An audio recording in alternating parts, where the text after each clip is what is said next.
A few miles north of me, there's a little family-owned farm. The family takes a vacation in July though, and they posted a job listing for a caretaker. My job would include feeding the animals, making sure the irrigation is working, and harvesting some crops. It's a small operation, so it's not fields and fields of stuff. Plus, they were offering $2,000. At the time, that seemed like an amazing deal. Now, I'm not so sure about it. You see, the Gershons left me detailed instructions in the envelope, along with half of the stipend. And as I sat down to read it, I realized that it sounded a little strange. Dear Emily, thank you for taking care of our farm. To ensure your safety and happiness, and the animals, we've included a list of instructions and tasks. Rule number 1, please feed the goats and chickens at 6 a.m. sharp. They get pretty cranky if it's not on time. Rule number 2, you will need to prune off the floricanes in the raspberry patch. To do this, cut the canes, the branches that are woody and have already fruited. Wear thick gloves because there are thorns. If you do get cut, immediately head inside and call Dr. Livesey to make sure your wound is not infected. Rule number 3, the sunflower field is easy to maintain and brings beauty to our farm. However, if you ever see a sunflower that isn't facing the same direction as the others, immediately head inside. Do not return to the sunflower field until the following day. Rule number 4, the farm is, as you know, surrounded by forest. Sometimes we get coyotes, foxes, or other wild animals prowling around the grounds at night. Don't worry, the animal pens are completely secure and there's no need to check on the animals if you hear anything at night. In fact, we recommend you do not leave the farmhouse between sunset and sunrise.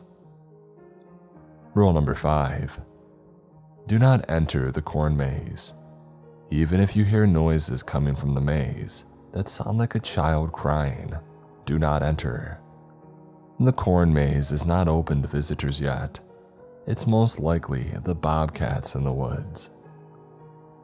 Rule number 6, do not be alarmed if you see the goats awake in the middle of the night.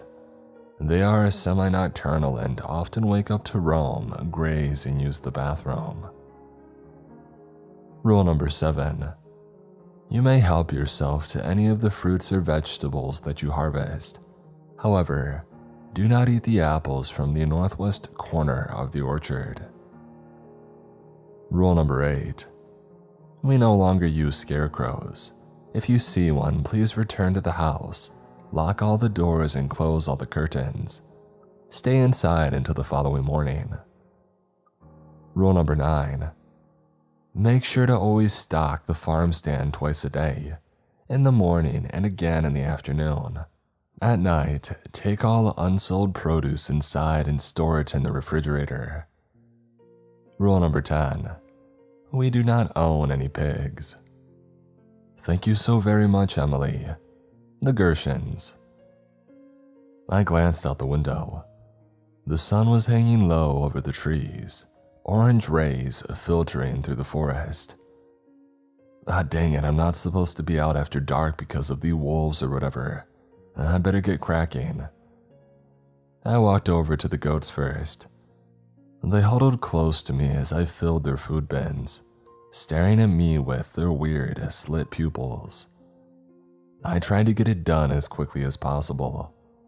Goats honestly freaked me out a little bit. As I hurried away, one with black and white fur pushed its little face through the fence. "Ma," it bleated, staring at me. The chickens were more skeptical of me, staring at me and letting out long "bawks" as they bobbled their heads. As soon as they realized that I had food though, they came over and pecked the ground. They were pretty cute actually. I locked the gate and turned back towards the house. I froze. Across the field from me stood the field of sunflowers. bright golden petals and dark centers swaying slightly in the wind. But while all of them tilted away from me, facing the dying sun, one of them near the edge of the field was instead facing me. I stared at its pitch-black center. Didn't the note say something about that? Go inside if one of the sunflowers is pointing a different way. I locked up the chicken gate. Then I strode across the grass towards the old farmhouse, still carrying the bag of chicken feed. I was halfway to the house when I turned around again. I wish I hadn't. The sunflower was still facing me, even though, based on my path, it shouldn't have been. I picked up my pace towards the house. Oh, come on, what do you think's gonna happen? That sunflower is gonna chase after you and murder you. My brain knew that it was stupid, but there was something instinctual, a gut feeling that forced my legs to pump harder. I didn't even bother dropping the feed off of the shed. I raced into the house and locked all the doors. Phew, safe. I took a final glance out at the sunflower, and then I went into the tiny kitchen and started some water boiling for pasta. By the time that I was sitting down to eat, I was shaking my head. So stupid. Afraid of a sunflower. Something woke me up in the middle of the night. I sat up, my neck aching from the crappy pillow that they had left for me. I looked around my tiny bedroom, but nothing seemed amiss. Well, of course, there were things amiss, like the peeling paint and the light bulb that flickered into the clogged toilet, but nothing different. I yawned and checked my phone. 3:12 a.m. Sighing, I settled back into sleep. But before I drifted off, I heard it. A small, high-pitched noise coming from outside. I slowly forced myself out of bed and walked over to the window. Underneath me, the farm sprawled out into the darkness, but it was distorted in the old glass, shapes and colors bleeding into each other like running paint. I flipped the window lock and pushed it open, the wood speaking loudly in my ears. I listened. Silence. Then, "Help me." A voice, a child's voice, coming from the direction of the cornfield. That's no bobcat. My blood ran cold. I stared out into the distance at the cornfield on the edge of the woods, hoping that it was just some lingering dream or something. But as I stood there, the cool summer breeze wafting into the room, I heard it again. "Please help me." The voice wavered as if the child was crying. I squinted into the darkness, staring at the cornfield. I have to go out there. But then I remembered the Gershon's rule. But there was no way this was an animal. "Hey, I'm coming, don't worry," I shouted out the window. Silence. And then a rustling sound. I squinted at the cornfield and I could see the stalks moving as something moved within them. "Stay where you are," I shouted into the darkness. "I'm coming to get you." The corn stalks continued to move, and every muscle in my body froze. The amount of corn moving, there was no way that it was just a small child in there. The corn was swaying, dancing, rolling in an area maybe 10 feet across, and it was making its way towards the edge of the field, rapidly. I shut the window, then I closed the blinds, my heart hammering in my chest. I raced downstairs and checked the locks, and then finally, when I was sure that I was safe, I called the police, but they wouldn't even come out. "There are no missing children in the area, and what you saw was most likely a bear," they explained calmly. I think they must all know about the Gershon's farm. So now I lie here in my bed, listening to these snaps and rustles of the corn stalks. There's a chair wedged under my doorknob, and I've triple checked all the locks. All I can do is wait for dawn. 6 a.m. came all too early. The alarm blared in my ears and I forced myself out of bed, groaning. The sun had just crested over the hill and the sky was lit with the pale gray of dawn. I could hear the rooster crowing already. I looked out the window, scanned the farm, but everything looked normal. All the sunflowers were facing halfway towards me, in direction of the rising sun. The cornfield was still. The chickens were milling about the coop, pecking the ground. I went downstairs, grabbed the bag of feed that I had never put away, and went out to the coop. The chickens were probably the only part of the farm that I liked. The fat little hens ran towards me as I poured the food onto the ground. Making happy noises, they pecked it up. I locked the gate and started over the hill, towards the shed to get the goat feed. And that's when I heard it. Oink. I stopped in my tracks. The Gershon's note said that they didn't own any pigs. The note didn't say anything about avoiding the pigs though, so I was free to go fetch the goat feed. Right? I started walking again up the hill. And that's when I realized there was something off about the sound. It almost sounded human, like a person saying oink, instead of an actual animal sound. For a second, I had a weird mental image of a naked man covered in his own filth, crouching on the ground, saying oink over and over. I shook my head and continued up the hill. And when I got to the top, I saw the source of the noise. A fat, pink pig standing in the grass. I let out a breath of relief. See, it's just an ordinary pig. I passed the pig, ignoring it completely, and I opened the shed. Put the chicken feed back, pulled out the goat feed, and started back up the hill. I stopped, dead as my eyes fell on that pig. Its face, it almost looked human. Its fleshy pink snout was shorter than it should be. Its curled little ears sat low and flat on its head. And its eyes, they weren't round and beady, but almost almond-shaped, like a person's, with dark pupils that stared up at me in a way that suggested intelligence. The feed bag fell out of my hands and I stumbled back, but the pig didn't advance. It just stared at me with its human eyes. I backed away, keeping my eyes on it. I slowly walked around it so that I was going back towards the house. When I got over the hill and that horrible little face was finally out of my sight, I whipped around and broke into a run.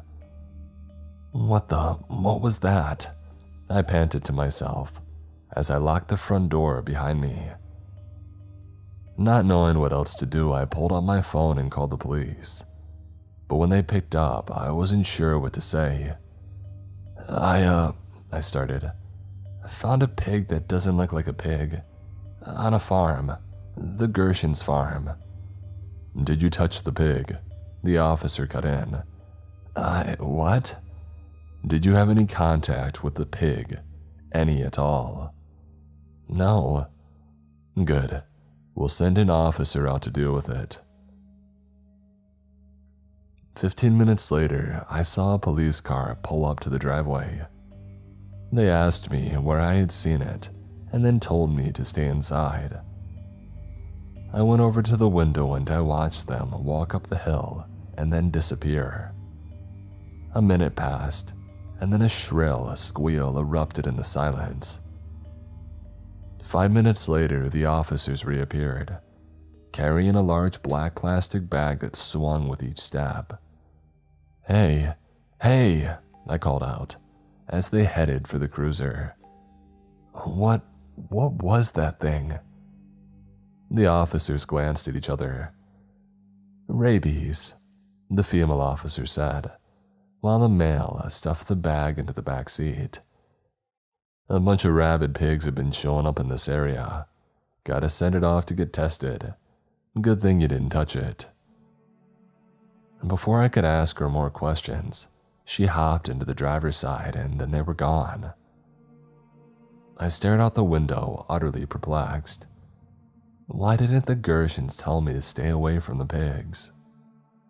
After the debacle with the pig, I decided to take it easy. I made a wholesome breakfast, read a few chapters of the thriller that I was working through, and called my boyfriend.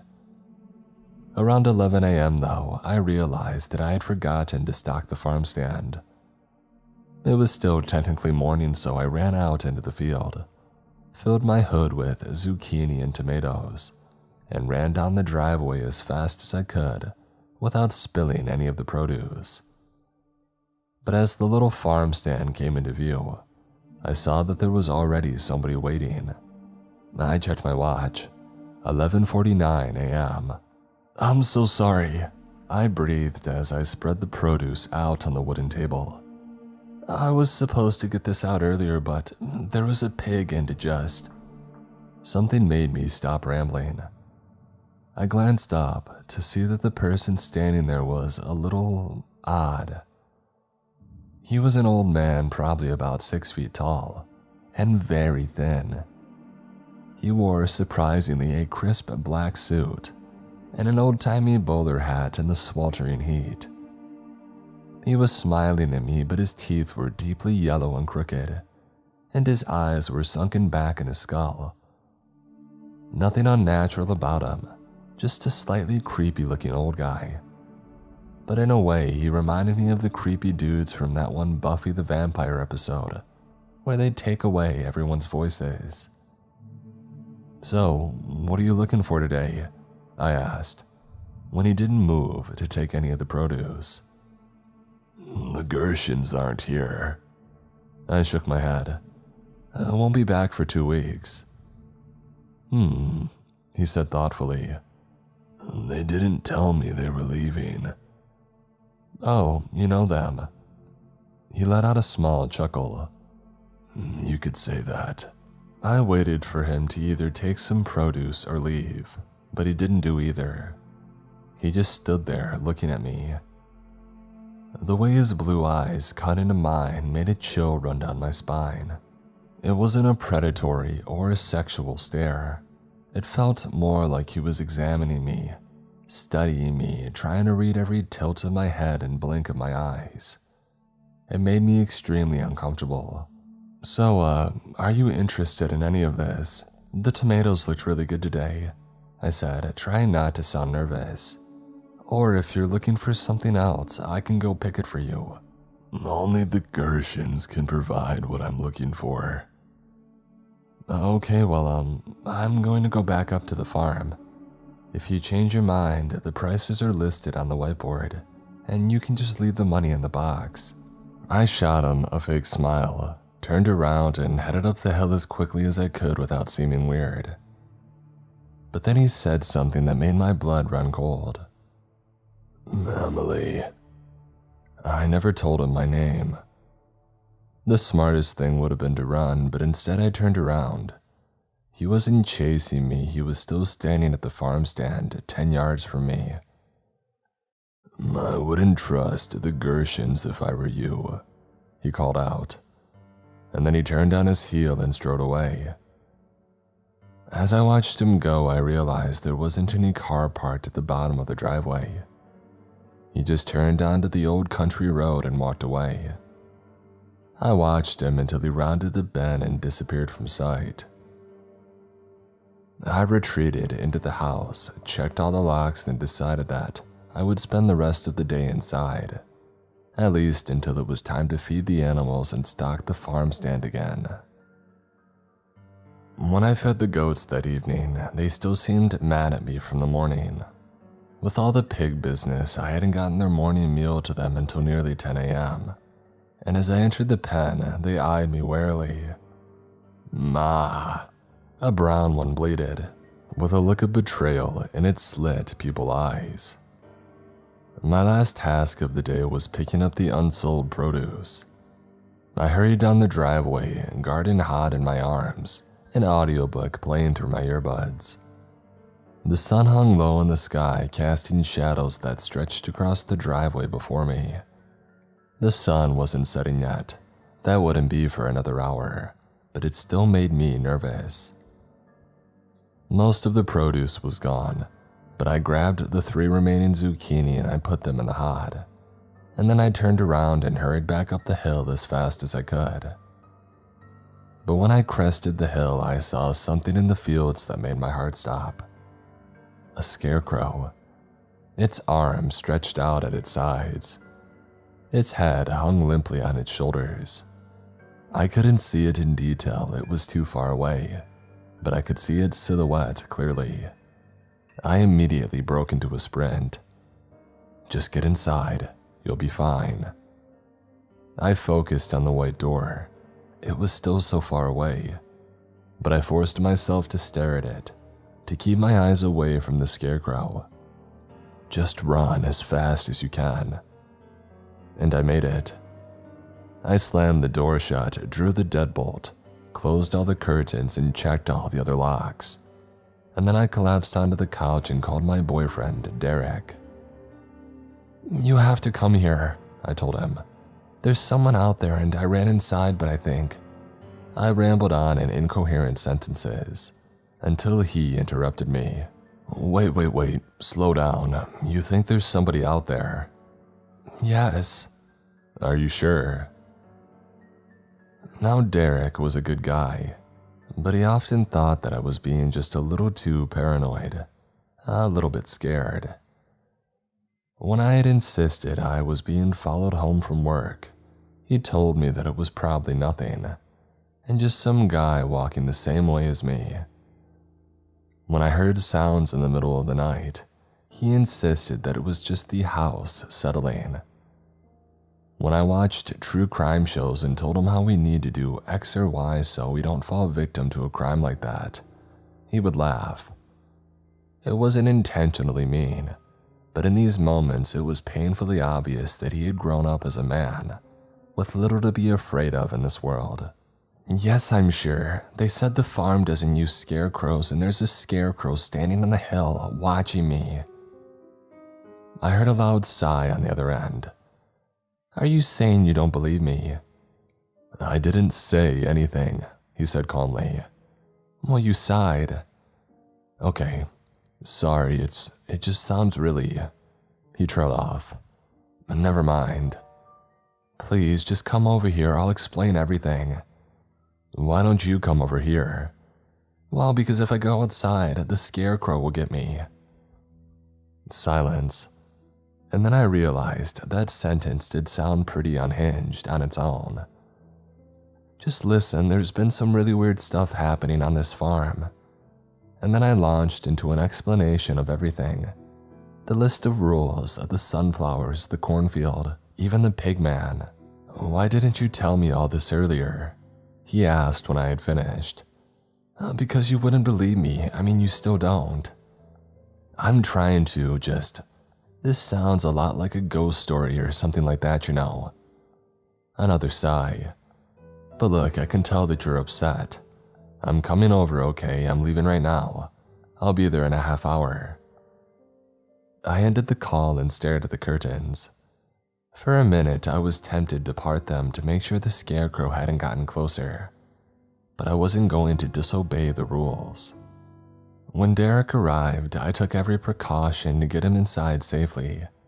I told him to park as close to the house as possible, look around for scarecrows, and then run as fast as he could. As soon as he was inside safely, my fear melted away. We put on a movie, had some good laughs, and then went to bed. But around 2 a.m., something woke me with a start. And when I sat up, I realized that Derek was gone. "Derek?" I called out, walking into the hallway. "Where are you?" When he didn't reply, I walked downstairs.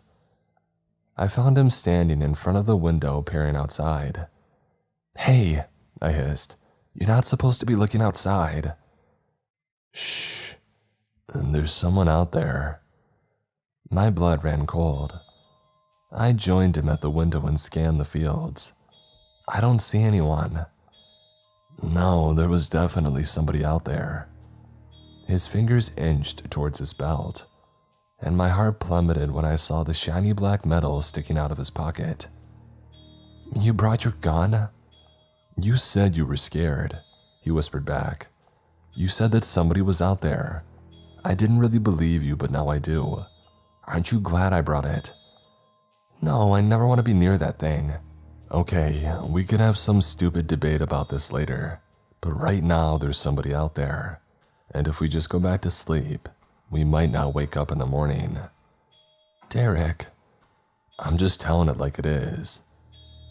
I crossed my arms and stared out into the fields with him, and then just as I was about to turn away, I saw it.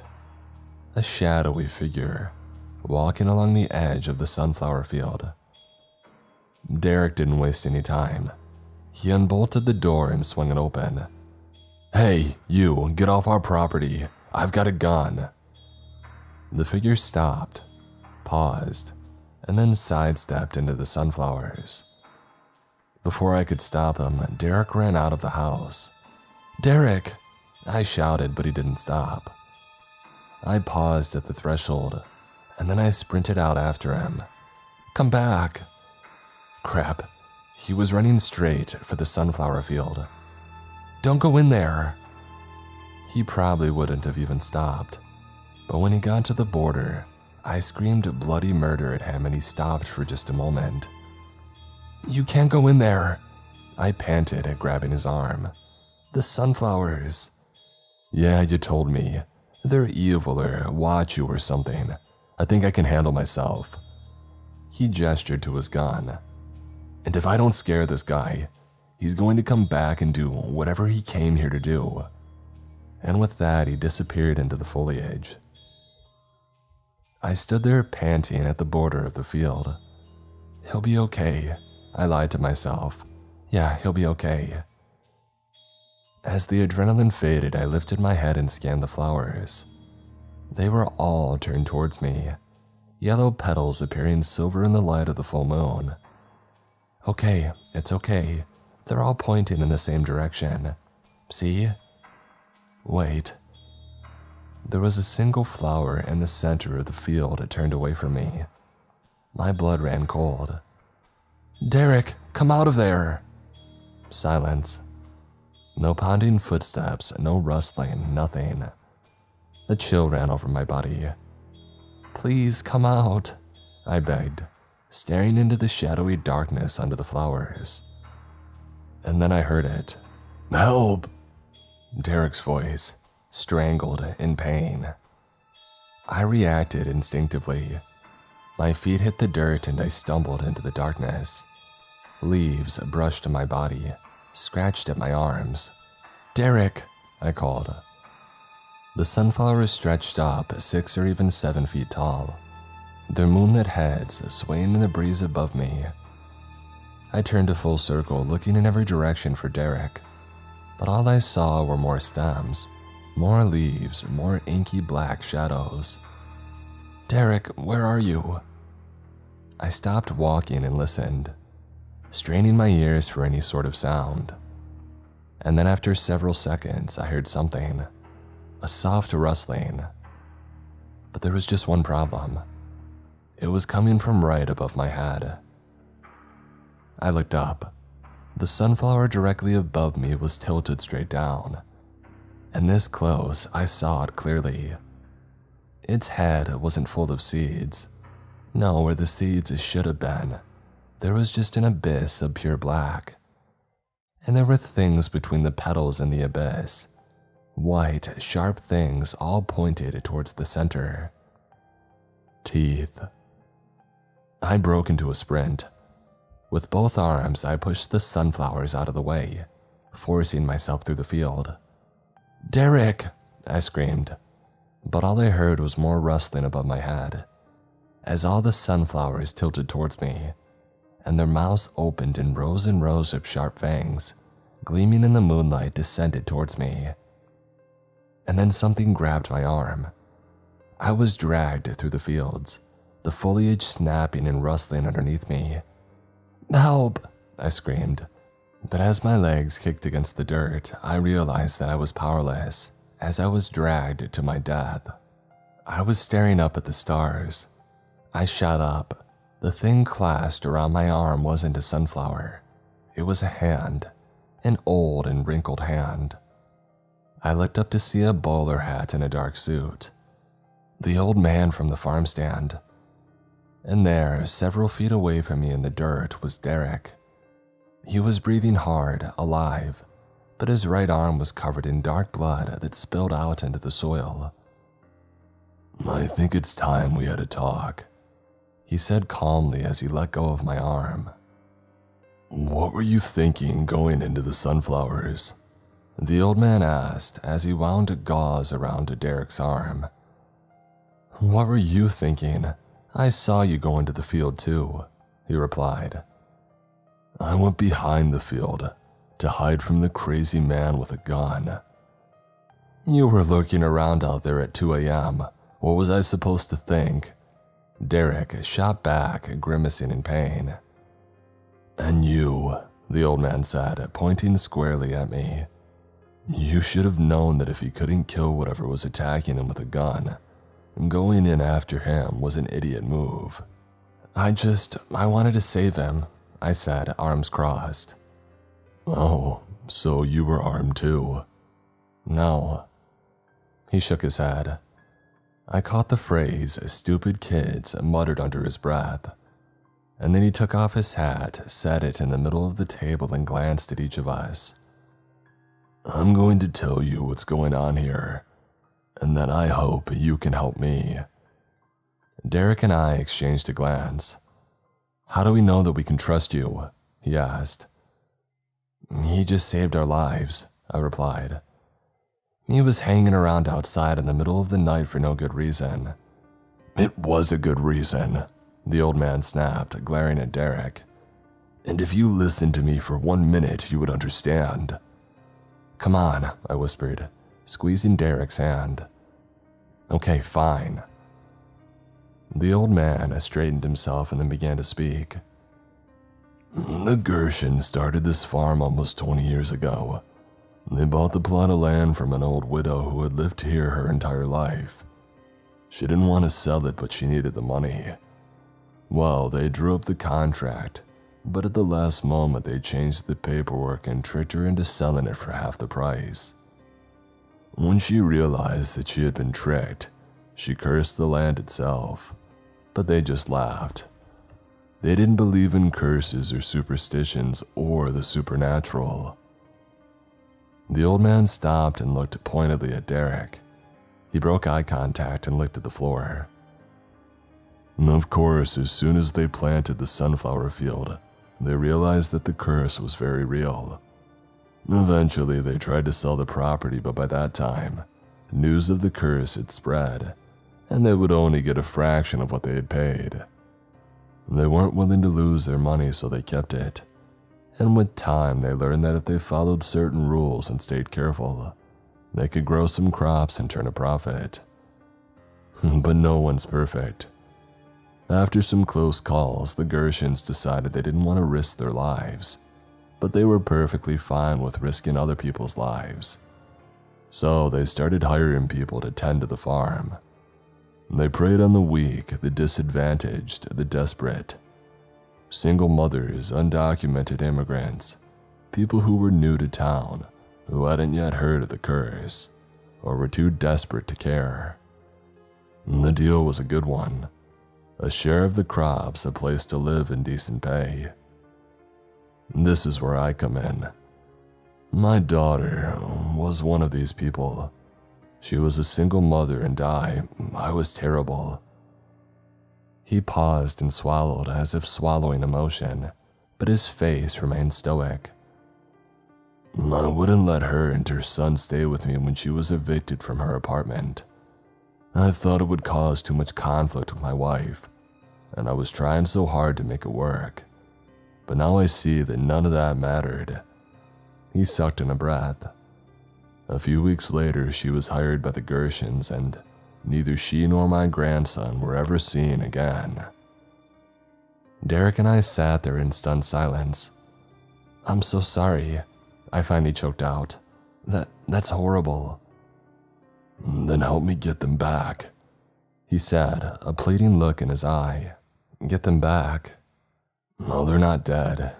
You see, I recognize the voice in the cornfield. It's the voice of my grandson." Silence fell over the three of us. Derek and I looked at each other. The old man must have noticed our confusion because he continued. "The victims aren't always killed. Sometimes they're transformed, like my daughter and grandson in the cornfield, or the scarecrow or the pigs." I clapped my hand over my mouth. "The pigs?" He nodded. No, I called the police, and when I saw one, and they came, and I think they..." Tears burned my eyes. "I think they killed him." "I'm so sorry to hear that. It's not your fault, though. The Gershons have a lot of power in this town. They have a deal with the police, and dirty cops have been known to get rid of evidence in the sunflower field." He sighed. "I've devoted the past 3 years of my life to this. I've run into every obstacle. I know everything there is to know. A lot of it I learned from the widow's children directly." "So, is there a way to get them back? The people who were transformed?" I asked. "Yes. I was never able to get into the house before. The Gershons made sure of that. But now..." He reached into his pocket and pulled out what appeared to be a small mesh bag. Within, among what looked like dried plant material, I could make out something long and white. A bone. "This is what the widow used to create the curse. Her daughter told me it was hidden beneath the medicine cabinet in the bathroom, and there it was. Using this, I should be able to reverse the curse's effects." He glanced at Derek and then back at me. "So, will you help me?" I paused, looking into the old man's blue eyes. And then I nodded. We began at dawn. The sun crested over the hill, sending long shadows over the path. The old man led us to the edge of the cornfield, which now in the daylight didn't look so ominous. The stalks swayed gently in the breeze, illuminated in gold from the rising sun. "Are you ready?" Derek and I stood several feet away as he lifted the bag. He recited several sentences of Latin or some other language, something that he had memorized in his research, I assumed. He nearly shouted the last sentence, and then he dumped the contents of the bag on the ground. The dried leaves scattered in the wind. The bone twirled in the air and then bounced into the dirt. For a minute, nothing happened. But then I heard it, a soft rustling from within the corn. Slowly, it grew louder and louder. I grabbed Derek's hand and squeezed it, bracing myself for some eldritch horror to come out. But it had worked. A woman walked out of the corn, tall and thin, holding hands with a smiling little boy. I watched, my eyes welling up with tears, as the woman hugged her father, and then as both of them hugged the little boy. "Come on," the old man said, wiping his tears. "It's time for you to come home." The old man started down the driveway towards the main road, with his daughter and his grandson in his wake. Dread twisted my gut. Something felt off. He was just leaving, without looking for the others, without even a glance in our direction. I scanned the farm, but I didn't see anyone emerging, didn't hear any voices. "Hey," I called out, "what about the others?" The old man stopped and turned around. He wasn't smiling. "I'm sorry," he said. My heart sank further. "What do you mean you're sorry?" "The curse, it can't be reversed," he said, his blue eyes glinting in the rising sun. "The only way to free someone from the farm is to give someone in their place." No, he doesn't mean..."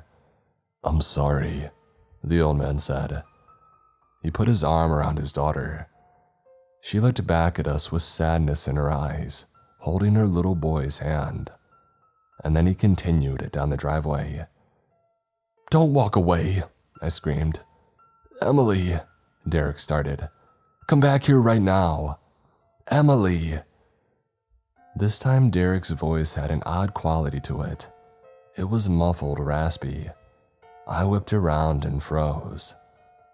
Straw was poking out of Derek's mouth. No, I screamed, stumbling over to him, but it was too late. His skin was sickly gray, his eyes were glassy and blank, and his lips, they almost looked like they had been drawn on with marker. I watched in horror as the man I loved had turned into a scarecrow. Derek, I sobbed. Please. His body was still above me, arms stretched stiffly out at his sides, flannel shirt stuffed with straw, a burlap head hanging limply on his shoulders. And then he moved. His head swung wildly towards me, his eyes nothing more than buttons fixed squarely on me.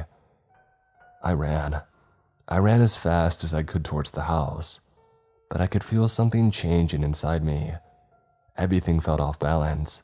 My legs felt all wrong, bending and twisting underneath me. I stumbled inside and collapsed to the floor, crying. But I knew that I was changing too. For some reason, my changes are happening more slowly than Derek's, but when I look in the mirror, I can see the changes. My nose is longer, my ears are twisted, and my skin is pinker. So I tried to type this up as quickly as I could. Please, stay far away from Gershon Farm.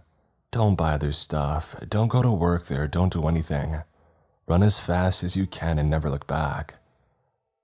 I would say more, but it's getting harder to type. The space between my fingers is melting away. My hands are growing stiff. In just an hour or so, they will be hooves, and I will have no way of communicating with the outside world. So please, whatever you do, don't come to Gershon Farm.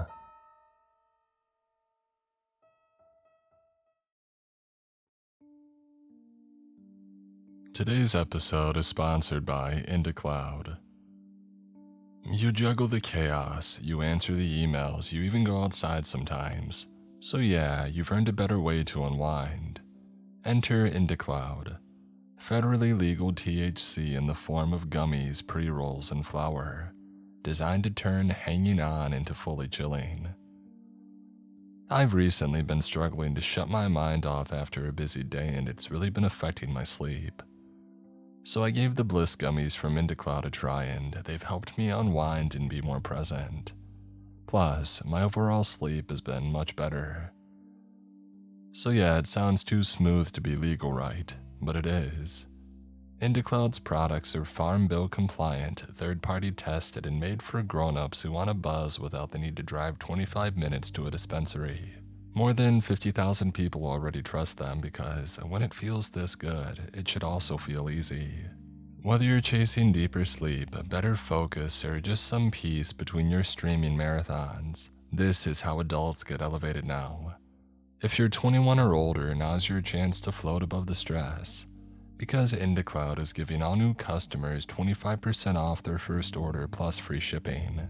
Just use code MrCreeps or click the link in the show notes to claim your discount.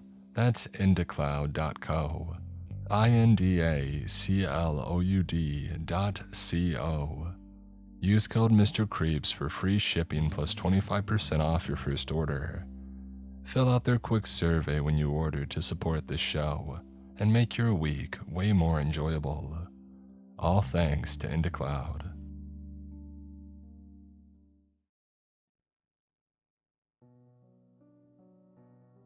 The call came on a Wednesday morning while I was debugging code in my cramped Seattle apartment.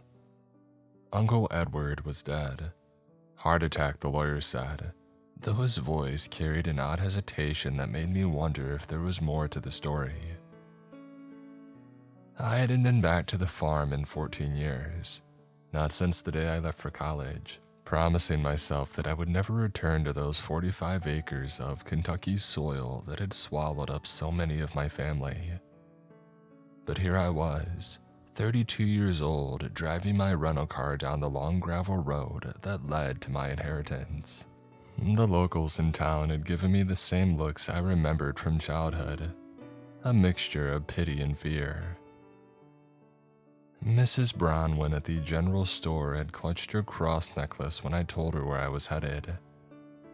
"Your uncle was a good man," she had said, and then added in a whisper, "He knew how to keep things proper." The farm looked exactly as I remembered it. The two-story farmhouse, white paint peeling like dead skin, stood surrounded by fields that stretched to the dark tree line. The red barn loomed against the October sky, and the old scarecrow still stood sentinel in the cornfield, though the corn had long since been harvested. It was the gate that made me pause. The main gate, made of iron and wood with its familiar cedar post. Carved deep into the wood, darkened with age but still clearly readable, were the rules. Never harvest under a new moon, and keep iron horseshoes above every door. If you hear your name called from the woods, count to 10 before answering. Never follow the deer with white eyes.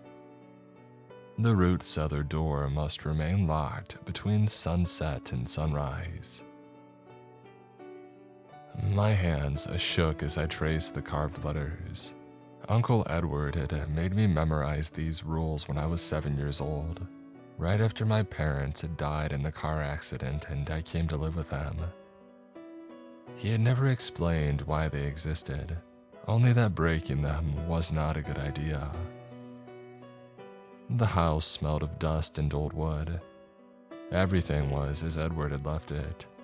Dishes in the sink, mail on the table, his reading glasses folded on top of a farming magazine. The horseshoes were all in place above the doorways, thick with rust but solidly nailed into the wall. In the living room, family photos covered the mantel. My parents on their wedding day, my grandfather standing proudly beside his tractor. Ancestors that I had never met staring out from portraits with eyes that seemed to follow me. While searching around the house, I stumbled upon Edward's notebook in his bedroom, leather-bound and pretty beat up. The first entry was dated 40 years ago when he had taken over the farm from my grandfather. I settled into his armchair as the sun began to set, reading by lamplight. October 15th, 1983. Daddy's gone. Found him in the north field this morning, just like he said I would. He prepared me well. The rules held last night, though something tested the root cellar door near dawn. The scratching lasted for hours. I've checked the lock twice. It holds. October 20th, 1983. The deer came again today. 3 of them this time, standing at the edge of the woods. Their eyes were white as milk and just watching. I did as Daddy taught me, looked away and went about my business. They were gone when I looked back, but their tracks led into the forest in a perfect line. No deer walks like that. My blood turned to ice. I remembered those deer from my childhood standing at the tree line, their white eyes reflecting light that wasn't even there. Edward had always steered me away from them, distracting me with chores or stories. The journal entries grew more disturbing as I read on. October 25th. Heard a humming outside the barn again. No one's there. 3rd night in a row. October 27th. I saw it in the cornfield. Tall, thin, wrong. Bent at the middle like it had too many joints. It didn't move right. It didn't move at all until I blinked. November 7th. The animals were all facing the same direction this morning. East, dead silent. It was like they weren't even breathing. November 21st. I followed the trail back behind the barn. I found all the cats dead. Not torn up, just wrong. Every bone was broken like they had been twisted from the inside out. November 24th. Heard voices in the well behind the shed. Children's voices, laughing and then screaming, then silence. The bucket came up wet. Smelled like rot. December 1st. Something's under the house. I hear it dragging itself across the beams at night. The dogs won't go near the porch. I saw handprints in the dust down there. Too many fingers. Too long. A sound made me jump up from the journal. My name carried on the wind. Thomas. It came from outside, from the direction of the woods. I stood, hard hammering, and I peered through the window. The tree line was a black wall against the darkening sky. Thomas, come home. The voice seemed familiar, but it was wrong, like a recording played at the wrong speed. It took me a moment to realize why it made my skin crawl. It sounded like my mom. I made sure to remember the rule. I counted to 10 before answering. I counted slowly too, forcing each number through dry lips. 1, 2, 3. The voice called again, more insistent. 4, 5, 6. It multiplied, coming from different directions now. 7, 8, 9. My mother, my father, Uncle Edward, all calling me. 10. I opened my mouth to answer, but the voices cut off abruptly, as if somebody had thrown a switch. The silence that followed was complete. No insects, no wind, nothing. I didn't sleep that night. The next morning, I drove to the county courthouse. The clerk, a middle-aged woman with silver hair, seemed surprised when I asked about property records for the farm. "Oh, not many folks ask about that place," she said, leading me to a dusty back room filled with filing cabinets. "Your uncle was the only Hartley that I met. Kept to himself mostly. But he'd come in every few years checking the same records that you're asking for." The papers told a dark story. The land had been in my family since 1842, when Josiah Hartley had claimed it, and since then, every generation of Hartleys had died on that land except for those who left young. My great-great-grandfather at 67, found in the barn with his hair turned white overnight. My great-grandfather at 54, discovered in the root cellar with claw marks on the inside of the door. My grandfather at 71, peacefully in the north field, as if he had simply laid down to rest. And now Edward, heart attack at 63, found by a delivery driver who had become concerned when he hadn't collected his mail in 3 days. "There's something else too," the clerk said, producing a manila envelope. "Your uncle left this, said to give it to any Hartley who came looking after he was gone." Inside was a single sheet of paper in Edward's careful handwriting. "The land chooses its keeper. If you're reading this, it's already begun to call to you. Something evil lurks on our farm, and the rules are there to keep it in its place. As long as the rules hold, it stays dormant. But as of recent, it's been growing restless. There's a reason that only one Hartley tends the land at a time. The land can only bind one keeper. Choose quickly, stay and accept your duty, or run and never look back. But know this, once the land knows you, truly knows you, leaving becomes impossible."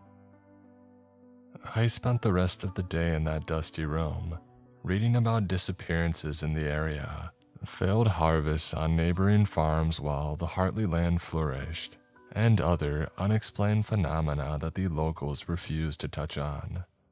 One article from 1962 caught my attention. Local farm's root cellar sealed after worker disappears. The worker, a hired hand named William Garrett, had opened the cellar after sunset. They found him 3 days later in the middle of town, aged beyond recognition.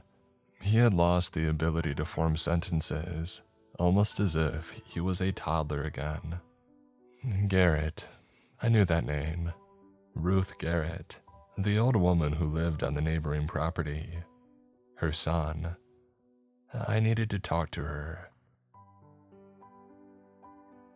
Ruth Garrett's house sat 3 miles from the Hartley farm, a small, neat cottage with a vegetable garden that put my uncles to shame. She answered the door before I could even knock, as if she had been expecting me. "You have that Hartley look," she said, studying my face. "Same eyes as your uncle. Same burden, too, I expect." She invited me in for tea, moving slowly but purposefully. Her living room was filled with the kind of knickknacks accumulated over a long life. But what caught my attention were the horseshoes. Not just on the doors, though, but on the walls. I shouldn't have to explain these to you. I think you're familiar enough with them. So, you knew my uncle well. Edward was a good man, lonely but good. He understood the weight of what he carried. She poured the tea with steady hands. He told me that you left for college, swore never to come back. Yet here you are. And the lawyer said it was a heart attack. Ruth's laugh was bitter. Hearts can attack for many reasons, Mr. Hartley. Sometimes the burden just gets too heavy to carry alone. What happened to your son? Her face darkened. Oh, Billy. He was always too curious. He worked harvest for your grandfather back in '62. One night, there was a new moon, darkest night of the year. Your grandfather warned him, told him not to work. But Billy thought it was just an old superstition. He harvested the potatoes by lantern light. She sipped her tea, gathering strength to continue. The screaming, it started around midnight. By the time that they found him in the field, he had aged 20 years and 3 hours. His hair was white as snow, his hands gnarled like an old man's. And the things that he said... She shuddered.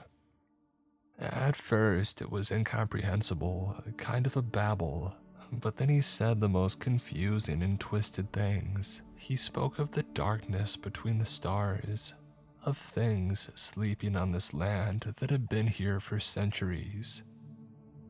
The doctors called it a psychotic break, but I knew better. The land had shown him something that his mind couldn't accept. But he survived it all. Oh, if you can call it that. He's in the state hospital now.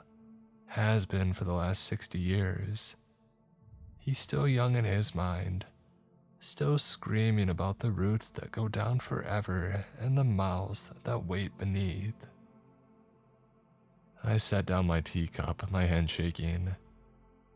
Mrs. Garrett, what is really on that land?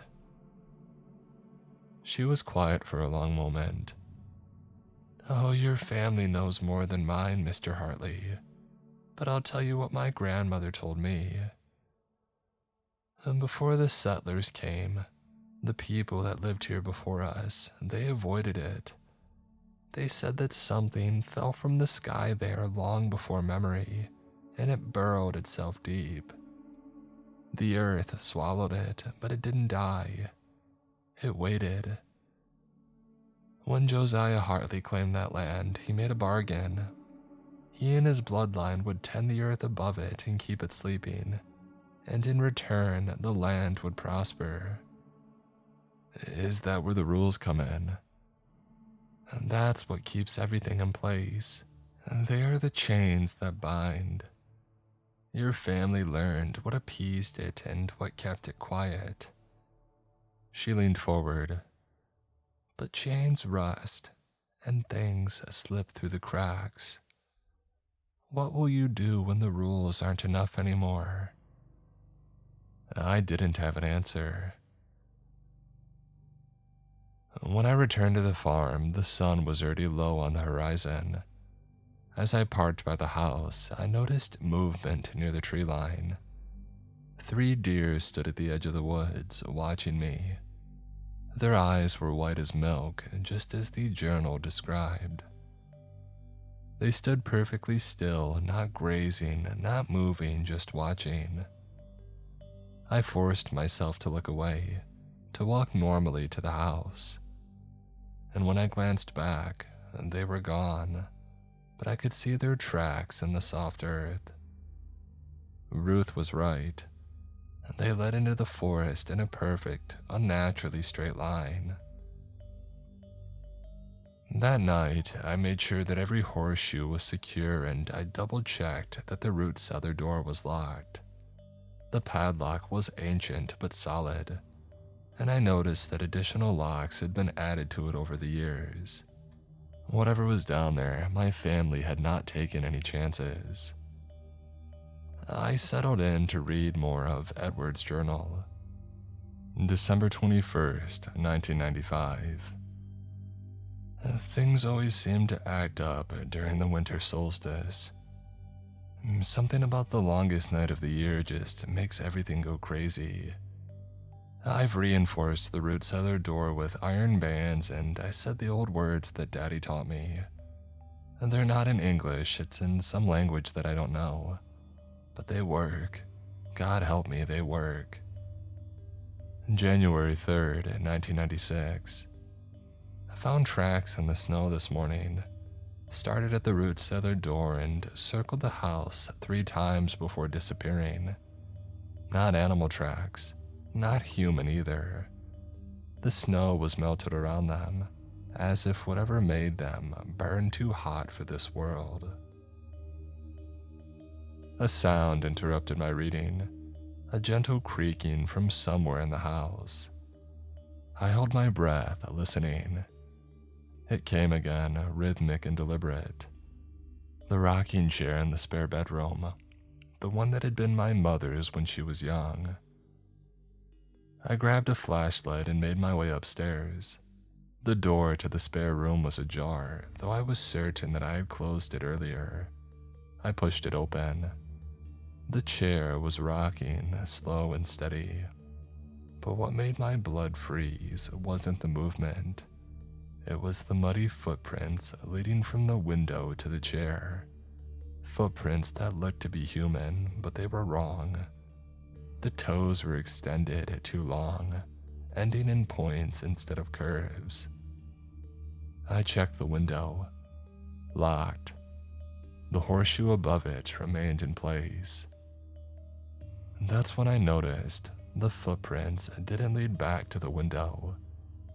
They just stopped at the chair.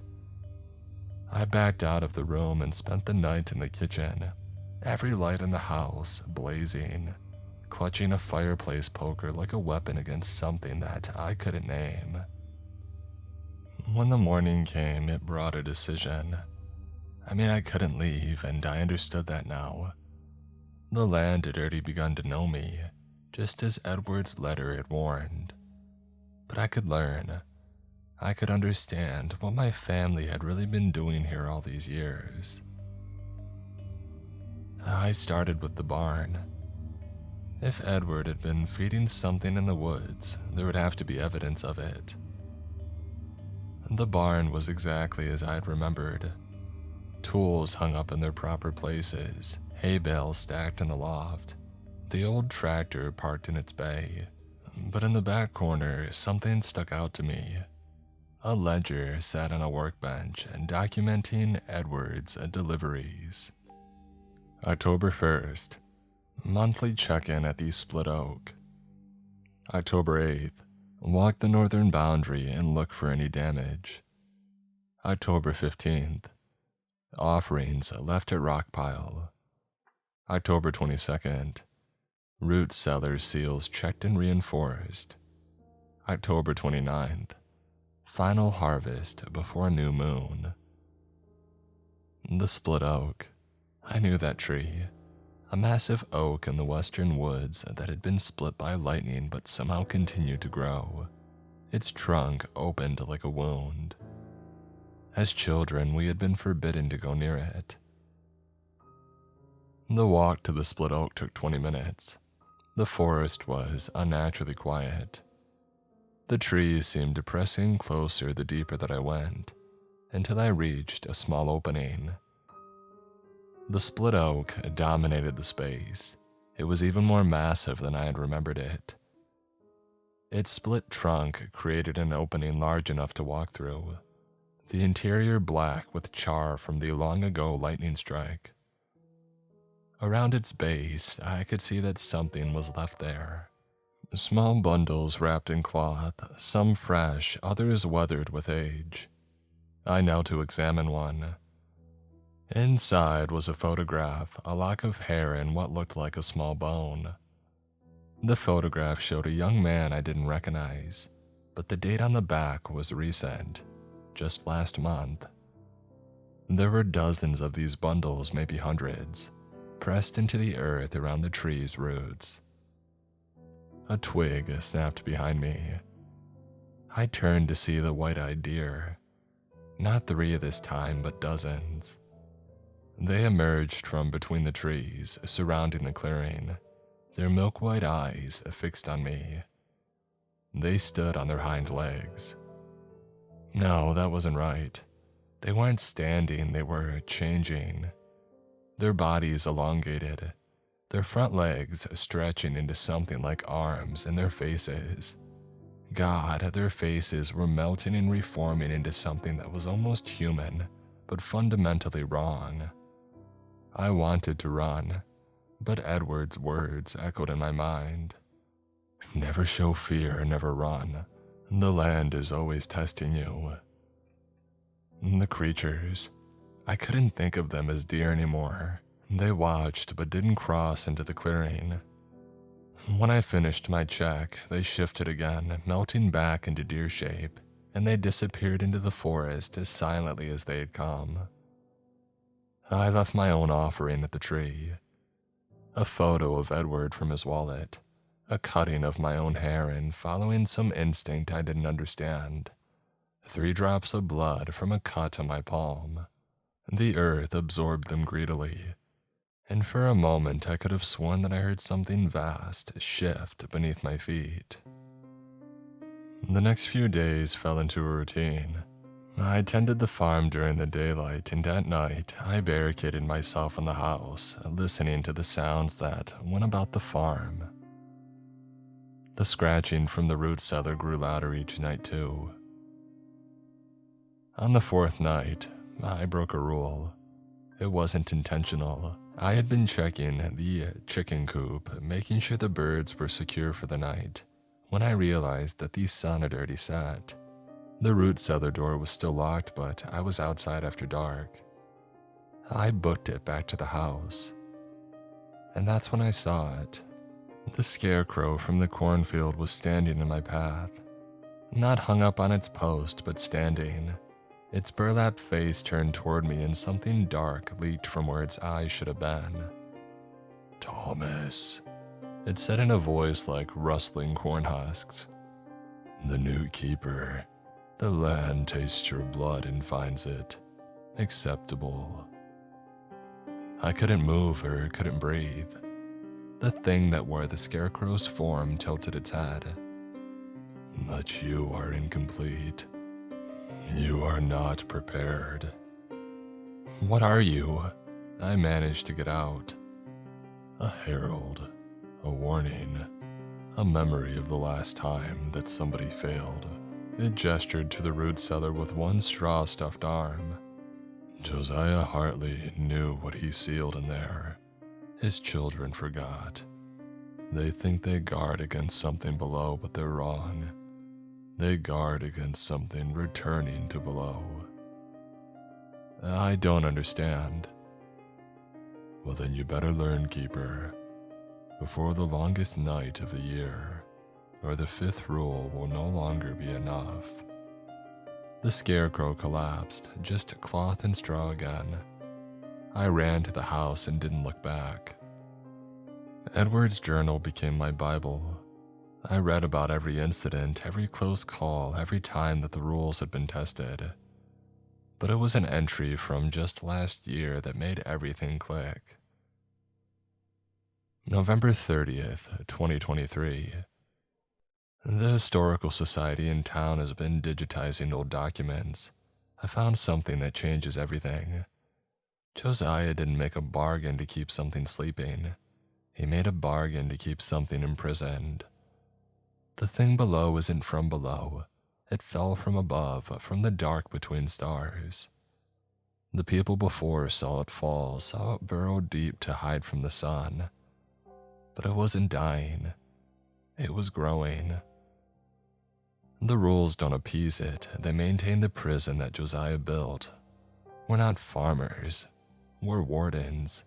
And our prisoner has been testing the bars for almost 2 centuries now. I'm old, I'm tired, and I'm alone. Thomas is out there somewhere living his life free from this burden. Good. Let him stay free. I'll hold things down for as long as I can. But I won't be able to do it forever. And I fear what happens when there's no Hartley left to speak the words that bind. December 21st was coming, the longest day, the solstice. I had 2 weeks to prepare. 3 days before the solstice, I found a new rule carved into the gatepost. The wood was fresh and still bleeding sap, but I knew that I hadn't carved it. When the stars are right, one must go below. That night, the scratching from the root cellar had stopped. The silence was worse than the noise had ever been. December 21st came with a blizzard that shut down the county. The power went out at noon and no amount of fiddling could get the generator to start up. By nightfall, I was alone in the dark with only candles and the dying fire for light. At exactly midnight, somebody knocked on the door. "Thomas," my mother's voice called out. "Oh, it's so cold. Please let me in." I didn't answer. Rule 5. Never open the door between midnight and 3 a.m., no matter what voice it uses. The knocking came again, harder. "Thomas, please. I'm so cold and so hungry. It's been so long since I've seen you." The voice was perfect. Every inflection, every trace of her Tennessee accent exactly as I had remembered. But my mother had been dead for 18 years. "You're not my mother," I said. The knocking stopped, but then the laughter started up, a sound like breaking glass and tearing metal. "No," the thing outside agreed, its voice dropping into registers that hurt your ear. "But I knew her. I know all of them, Keeper. Every Hartley who's fed the earth with their blood and bone. They're part of me now, part of the prison that holds me. And you'll join them soon enough." The house shook. Pictures fell from the walls, and I heard the sound of splintering wood from somewhere upstairs. The horseshoes began to glow cherry red. "You won't stop me forever, Keeper. The bargain was for 7 generations, and you're the last. Come below. Learn the truth of your ancestors. Learn why the stars scream when they look upon this place." Every instinct told me to hide, to wait out the night like Edward had done for 40 years. But that 6th rule burned in my mind. When the stars are right, one must go below. I took the keys to the root cellar from their hiding place, lit a lantern with shaking hands, and stepped out into the blizzard. The white-eyed deer stood in a circle around the house, but they parted as I walked toward the root cellar. In their almost human faces, I saw something like pity. The cellar door's padlocks were already open, hanging loose on their chains. The iron bands that Edward had installed were twisted and broken. The door itself stood slightly ajar, darkness visible beyond. I descended. The root cellar was wrong. It should have been a small space, maybe 10 feet by 12, with stone walls and wooden shelves for storing vegetables. Instead, stairs led down far deeper than they should, carved from stone that looked older than the farm, older than the settlement of Kentucky, older than human memory. The walls were covered in markings made by human hands. I recognized Josiah's work from the style, but others seemed to have grown from the stone itself, pulsing with a faint glow that made my lantern unnecessary. I descended for what felt like hours, but it was probably minutes. Time moved strangely here. The scratching sound returned, but now I realized it wasn't scratching at all.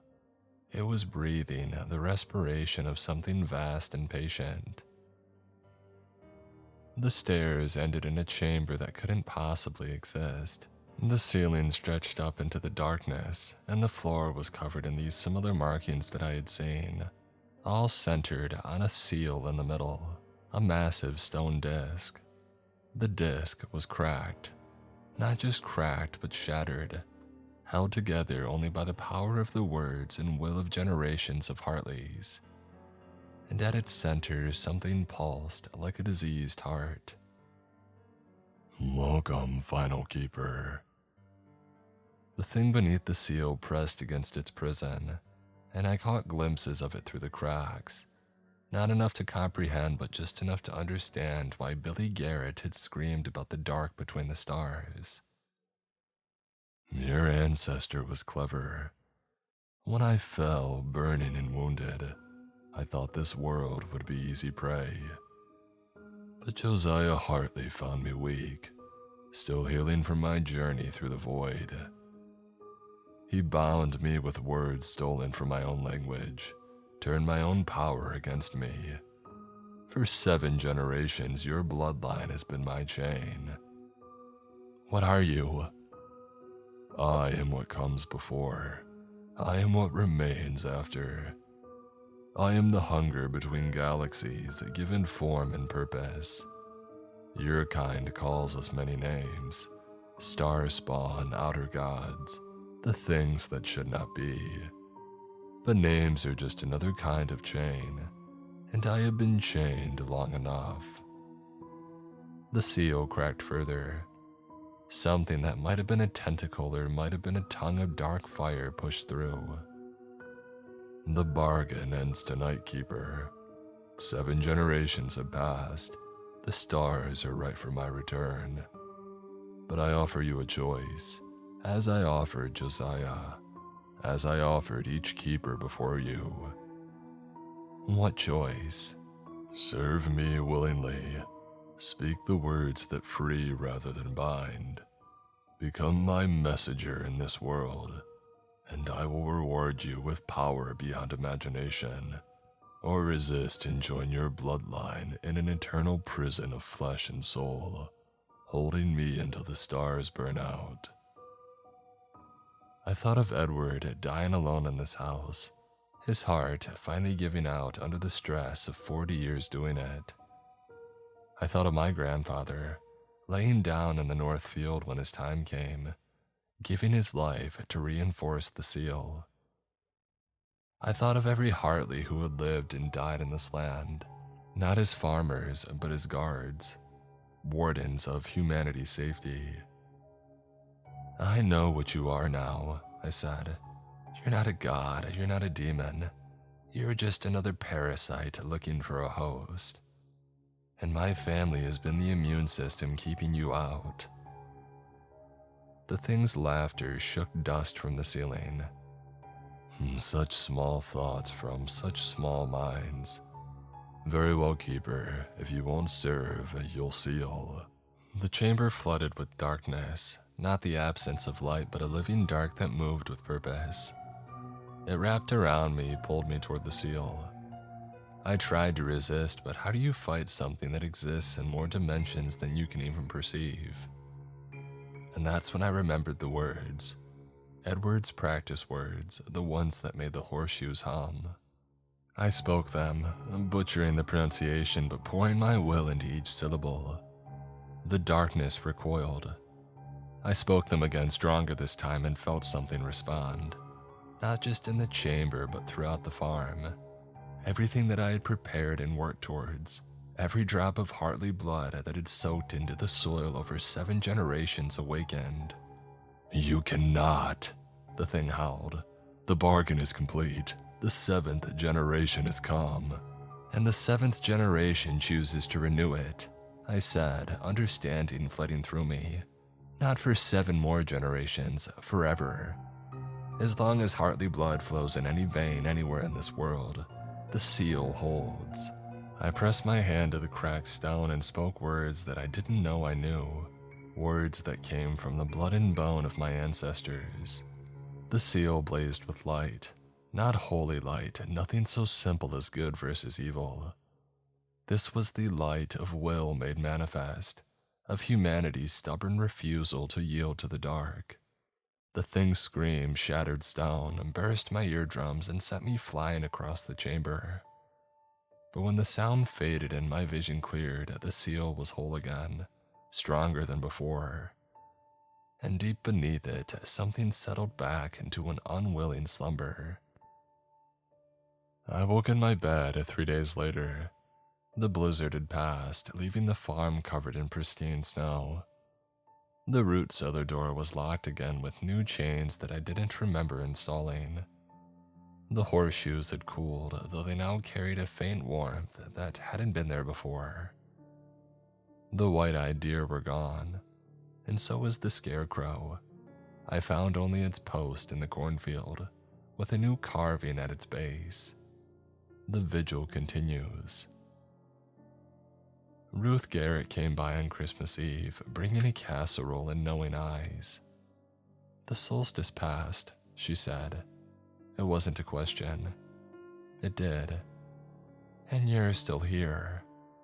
Where else would I go? I gestured to these snow-covered fields. "This is my land. These are my responsibilities." She smiled, the first genuine smile that I had seen from her. "Your uncle would be proud and relieved. He worried you'd choose the other path." "What path?" "Well, the easy one. The one that ends with the world burning while you stand at the right hand of something that shouldn't exist." She patted my shoulder. "But you're a Hartley. You choose the hard path, the lonely path, the right path." After she left, I returned to Edward's journal. There were blank pages at the end waiting to be filled in. I picked up his pen and I began to write. "My name is Thomas Hartley. I'm the 7th generation and the first of the eternal vigil.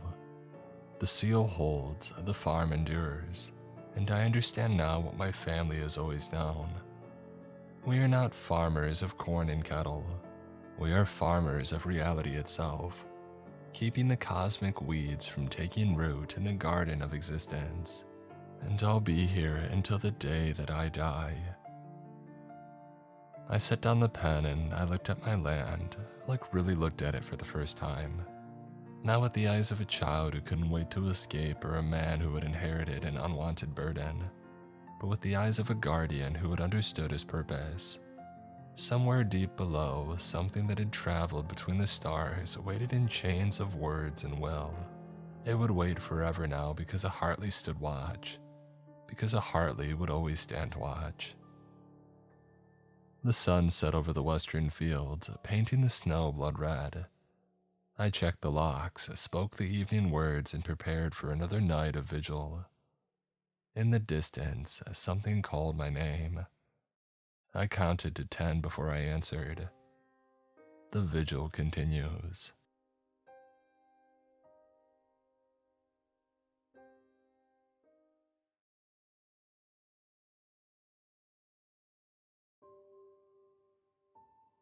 I was from the city.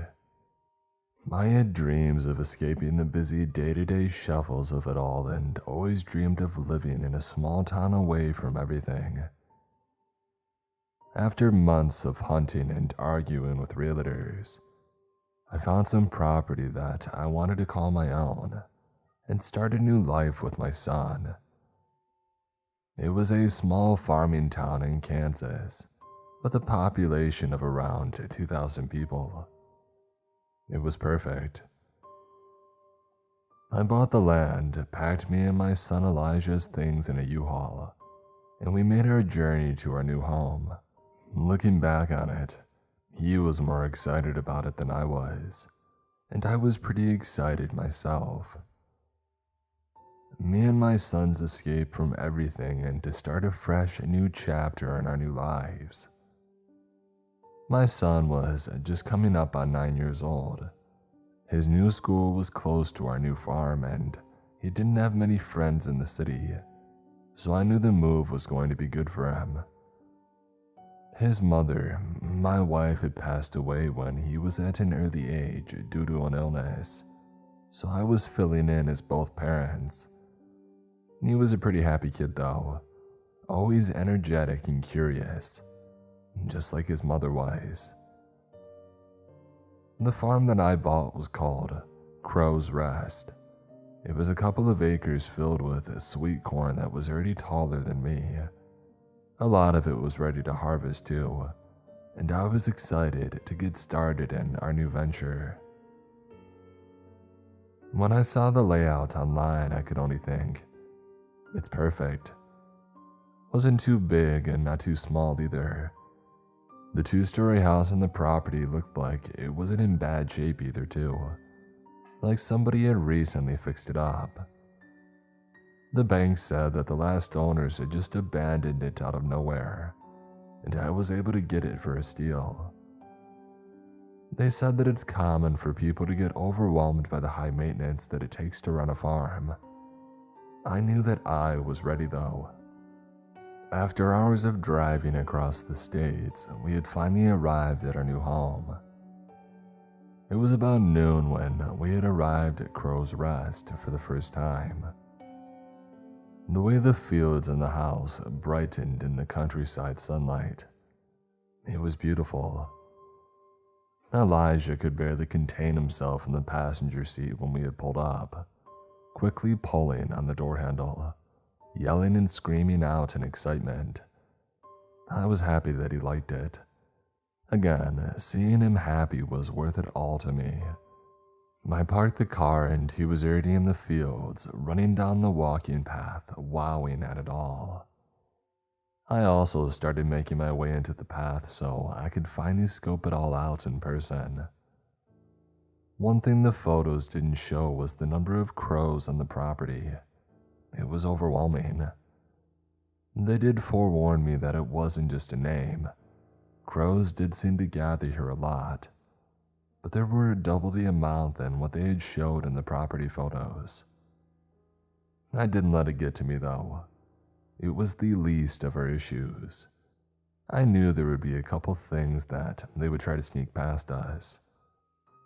"Dad, look over here." I heard Elijah yell in excitement. I made my way over to him to see what he was so excited about and what he was staring at. It was a scarecrow. I walked up next to Elijah and he was so excited to see it. It was positioned on this tall wooden cross that hung over all the cornfields. Its arms were wrapped around the sides like it was nailed on to look like we were standing there, with its hands grasping the sides on the cross. I remember I thought then that it looked eerie to say the least.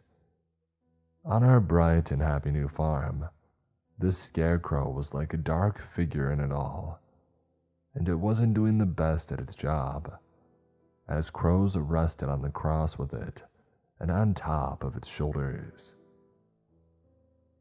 As I looked closely at its face, all I saw were stitches of eyes and a mouth with hay sticking out, with a noose and necktie around its neck to hold its potato sack head. I look around its body. It wore handmade clothes with little gaps of hay sticking out through the holes.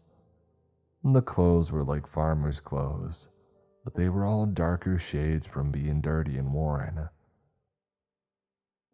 It wore a dark black trench coat that was worn out and ripped up near the bottom.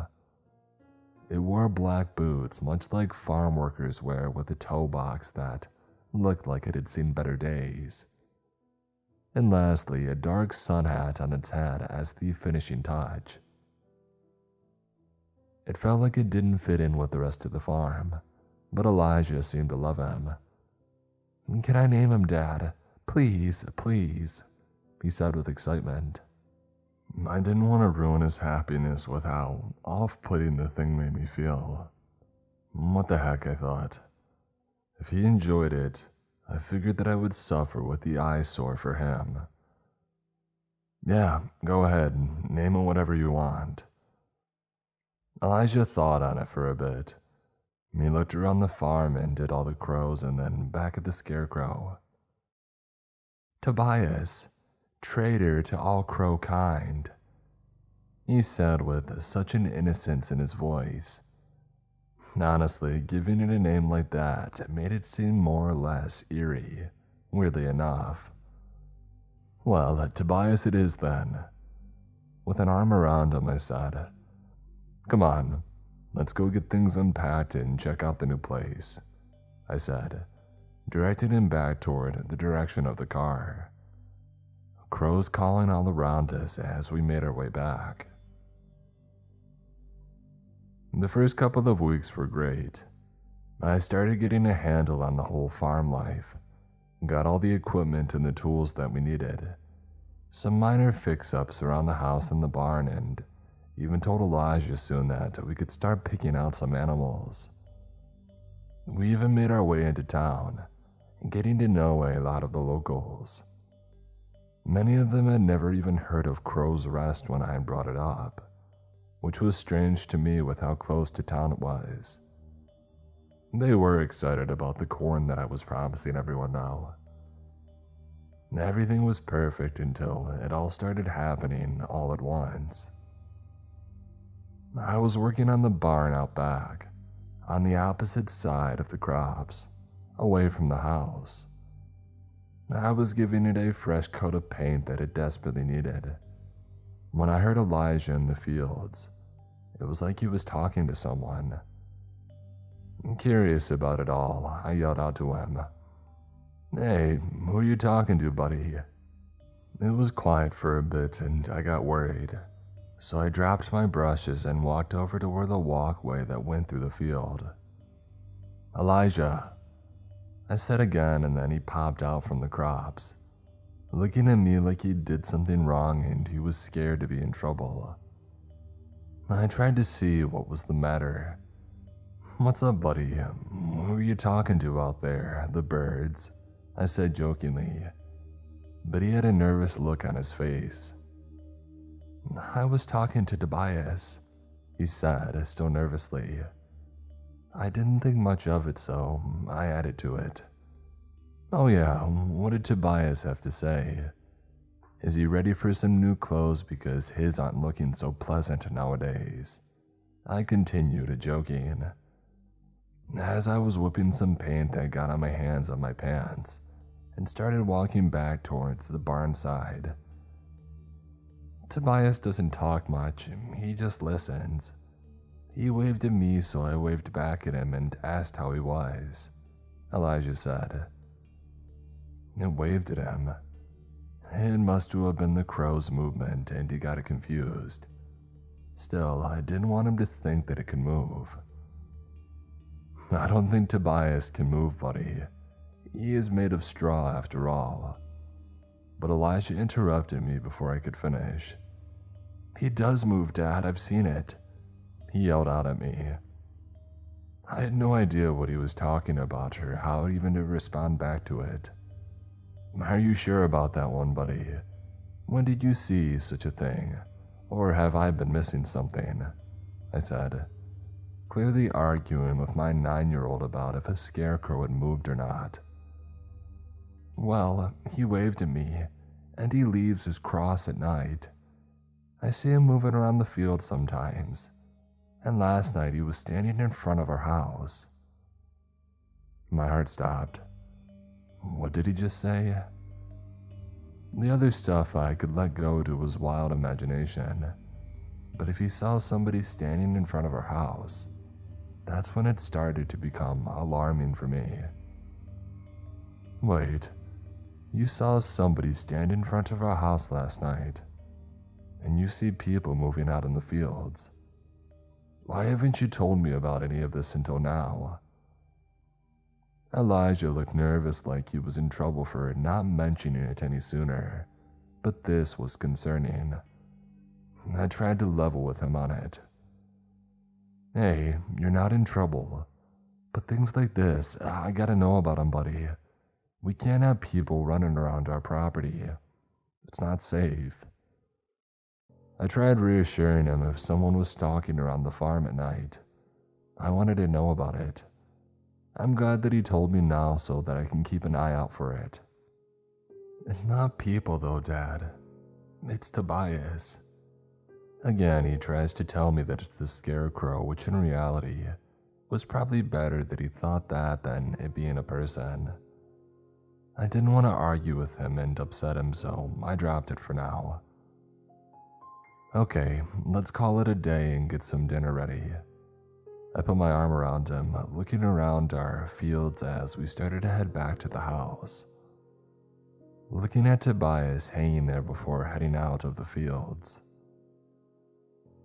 That night after dinner, I put Elijah to bed and was on my computer working for a bit. I still worked from home remotely even though we were doing the farm now, just to make sure that we had some cash flow still. And I would stay up at night, finishing the work pretty late, usually till about midnight. That night I kept thinking about what Elijah had said about people in our fields. It concerned me so.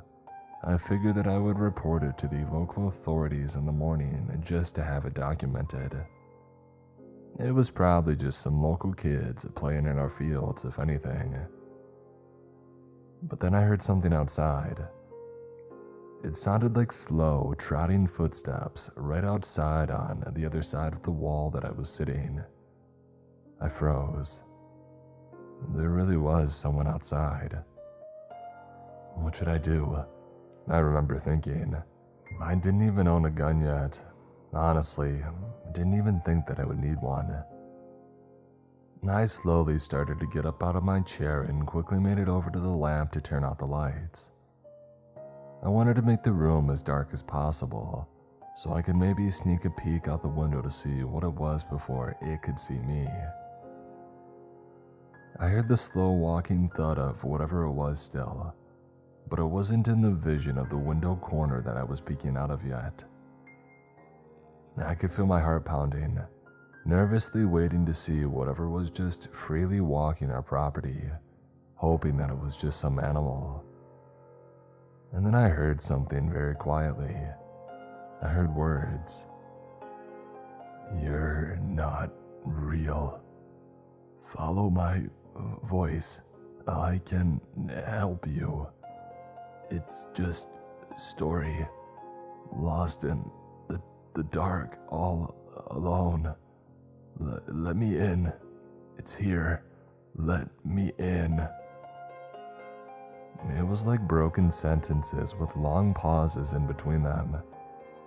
It said these things with a rustic, whispering-like voice. No doubt about it now. Someone was outside, just freely walking our property. Hearing the voices only made me angrier, honestly. I refused to let somebody just freely walk our property. I finally gathered the courage up, grabbing a baseball bat that I had downstairs, and I started to make it to the front door. I swung it open and ran to the side of the house, facing the fields, where I swore that I heard the footsteps. I saw nothing. All I could hear now was the wind blowing and the crops swaying back and forth. I was so confused. I know that I heard something. The night sky was clear so I could see around me, but not well enough to look for people's footprints. I didn't know what to do. And then suddenly, a loud crashing started, like something was knocking over plates, photo frames off the walls, and even the chairs. It was inside my house, whatever it is. It was inside my house. It had to have snuck through the front door when I came outside. My heart dropped. How could I be so careless? Oh my God, Elijah, I panicked. I quickly bolted back to the front of the house, going through the front door. It looked like somebody had let a rampaging bull into our home. Everything was knocked over and smashed on the ground. Glass was shattered all over the kitchen floor. I was trying to move around to avoid stepping on any glass, but I started hearing that rustic voice again. Only this time, it was yelling violently, screeching more words throughout my house. Down the lane, through the field, I hear crows. Don't open your eyes. I made it past the kitchen, scrabbling to make it to the stairway as fast as I could. Whatever this thing was, it was upstairs, rampaging around. I had to get to Elijah as quickly as I could. It continued to scream things upstairs as it was moving around like it was looking for something. Olivia, hide. It's coming, Olivia. You're not real, monster. Help me, open up, keep running. It won't die. Everything that it was saying didn't make sense, like fragments of sentences, but every word held weight to them. Its voice was terrifying, whatever it was. I knew that it couldn't be human after hearing it scream. I made it to the top of the steps, hearing a blood-curdling scream from Elijah in his room. Daddy, help, it's gonna get me, he said in a tone that had pure terror behind every word. I push off into the hallway. The sides of the walls have holes and claw marks all up the sides like something was pulling its way through the walkway. The door to his room was ripped off and hanging against the wall in the hallway. A loud crash like broken glass came from his room. I finally turned into his room to see no one there. I looked around in a frenzied panic. His room was destroyed like it ran around fighting to grab him. I screamed out for him. Elijah, where are you? I heard him scream again, and I noticed Elijah's window was broken open like something had busted through it and had jumped out. I rushed over and looked out. Broken glass in the ground below, and then I saw him. Something dragging my son from behind into the fields as he continued to scream out for me. Disappearing into the field, only able to see the corn parting from above as they moved deeper into the thick of it. I turned around, making it back downstairs and outside, bolting in the direction of the fields where he was getting dragged off to. Every chance that I could, I screamed out for him more. Elijah's screams echoed through the night as it dragged him through the cornfields. My baby boy, begging for his daddy's help as it pulled him deeper into the fields, with its rustic, screeching howl through the night. I was helpless to protect him, unable to do anything for him. I couldn't match its speed. It moved so fluently through the field as the crows above blanketed the skies like they were its servants, watching me helplessly trail behind them, squawking and screaming at me as I pushed past the tall corn stalks trying to keep close. Elijah's faint screaming led me toward where it was taking him. I felt so helpless. Tears started to river down my face. I had lost his mother and now I was going to lose my boy. I swore that I would look after him, honey. His screams eventually stopped, but I continued mine, hoping to hear back from him and to let him know that Daddy was coming. I pushed past out of the field into one of our path clearings in between the crops. There he was, Elijah was lying there. He was cut up, but he looked okay. Relief started to overtake me. I started to run towards him. Once in my embrace, nothing would take him from me. He was lying on his side, slowly getting up like whatever had dropped him and gone deeper into the crops. He looked up at me, crying and terrified. He screamed, "Dad, help me, get me out of here, please." He started to stand now. "I'm so scared," while tears were streaming down his face. "I'm coming, buddy. It's gonna be okay. You're safe now." As I got closer to him, I felt better as I was about to scoop him up in my arms and get him out of there, away from whatever place this was.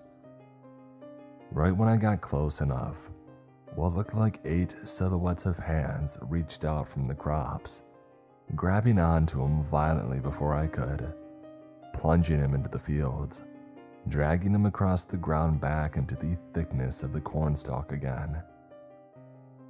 He instantly screamed out to me with his surprise shock. Only this time, our eyes were locked together as he got dragged into the crop. "Elijah, no! Grab my hand!" I screamed out, as all the hopeful feelings I felt being so close to him got ripped again right in front of my eyes. I followed behind him, reaching out to try and grab his hand, but it wasn't enough, with every attempt failing, just barely missing his touch. And then the thick of the cornstalk was no more. The area was all laid down like it was a small crop circle.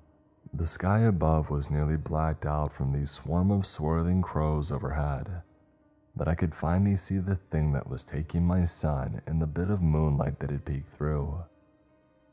It was Tobias. The scarecrow was alive. Elijah was right. I felt ineffable fear as I watched this thing. I leaned back as its chest was ripped open, with what I can only describe as shadows coming from it, formulating what looked like over 20 silhouettes of hands grabbing and wrapping around Elijah. Some fled around frantically, moving so inhuman, grasping at the air and some grabbing at the ground, while the other half wrapped around Elijah. One of the hands now reached out, covering his mouth as it muffled his screams. I didn't know what to do as it screamed out another rustic saying, "Tobias can't move. He's made of straw." With tears streaming down his face, Elijah held out his hand toward me. The hand slowly wrapped and warped around him, pulling him into the eternal void of its chest. He slowly disappeared inside the void in its chest until only his arm was hanging out, eventually being fully pulled in. After consuming him, all the hands went back inside it. Its chest had started sewing itself back up as it leaned forward and now hunched over. I was in a coma of fear as I watched it. I couldn't move a single muscle in my body.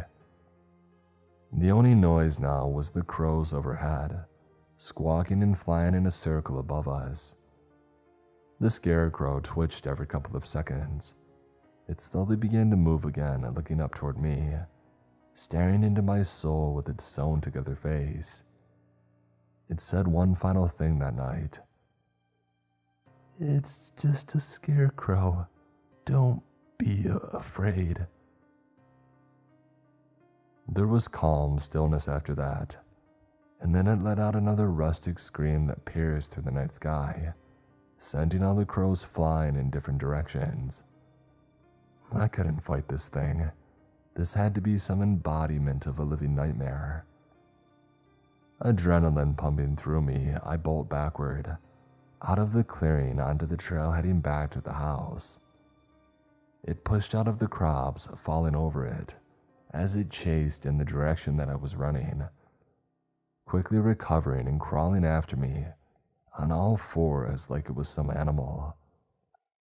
I looked back at it. The silhouettes of all the hands had returned, flailing around its body. They moved like snakes in different directions, frantically around its body. It used them to grab the ground and move faster toward me, screaming its rustic howl as it chased after me. I turned the corner where the barn was, and the final pathway stretched to the front of the house and the truck. It was toying with me, screaming from behind me, still howling its rustic screech into the night sky as it crawled behind me. It's like it wanted me to feel hopeful, like I could escape before it took me. Like before when it took. I just kept running. I made it back to the front of the house and headed to my truck. I kept a spare key inside of it and left it unlocked that night, thank God. I jumped in, locked it, and turned it on.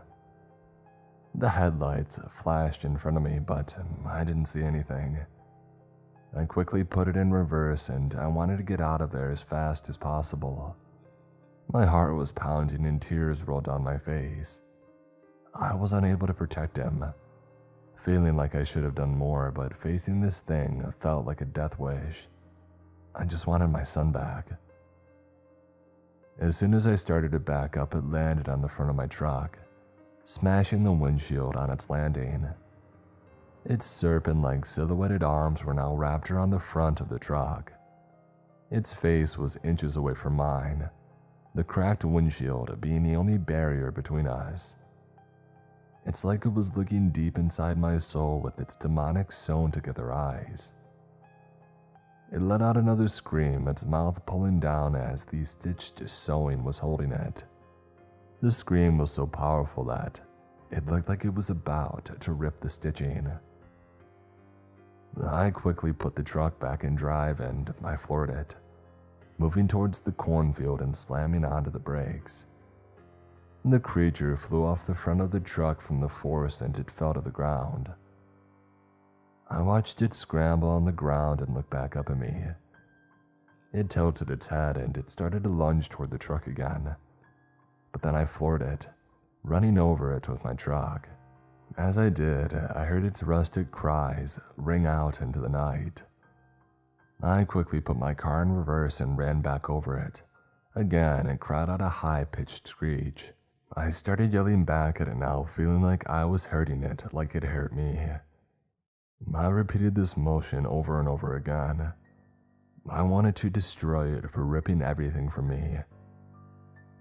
Finally, I had reversed enough to have my headlights as a spotlight on it as it lay there.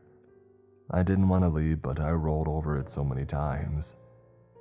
Eventually, I drove to the sheriff's station as fast as I could to report everything that had happened.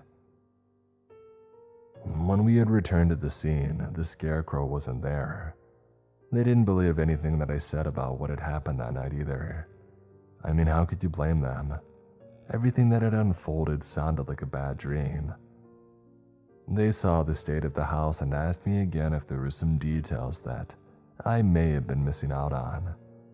They even questioned me, and I'm still under investigation, thinking that I played some part in this.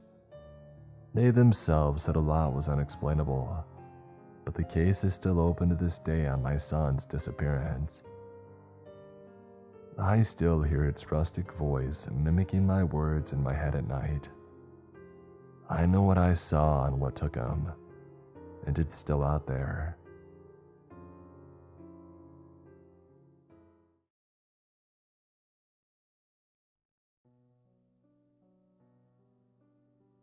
It always confused me how people want to run away to the countryside. It seems so romantic to city people. The idea of rolling fields or forests, becoming one with nature, whatever that means. That's not completely true, I mean. I've been confused about it since I started working out here. I decided to take a gap year, get out of the city. I thought it would be good for me, I guess. My parents had suggested it, since they know my aunt has friends, Jim and Luane, who live out in the country on a sheep farm. And I thought, what could be better than that? Well, a lot of things actually. Being a farmhand kinda blows. Call me a city slicker all you want, but there's just something unappealing about shoveling crap out of a barn. The sheep are cute at least, so it could be worse.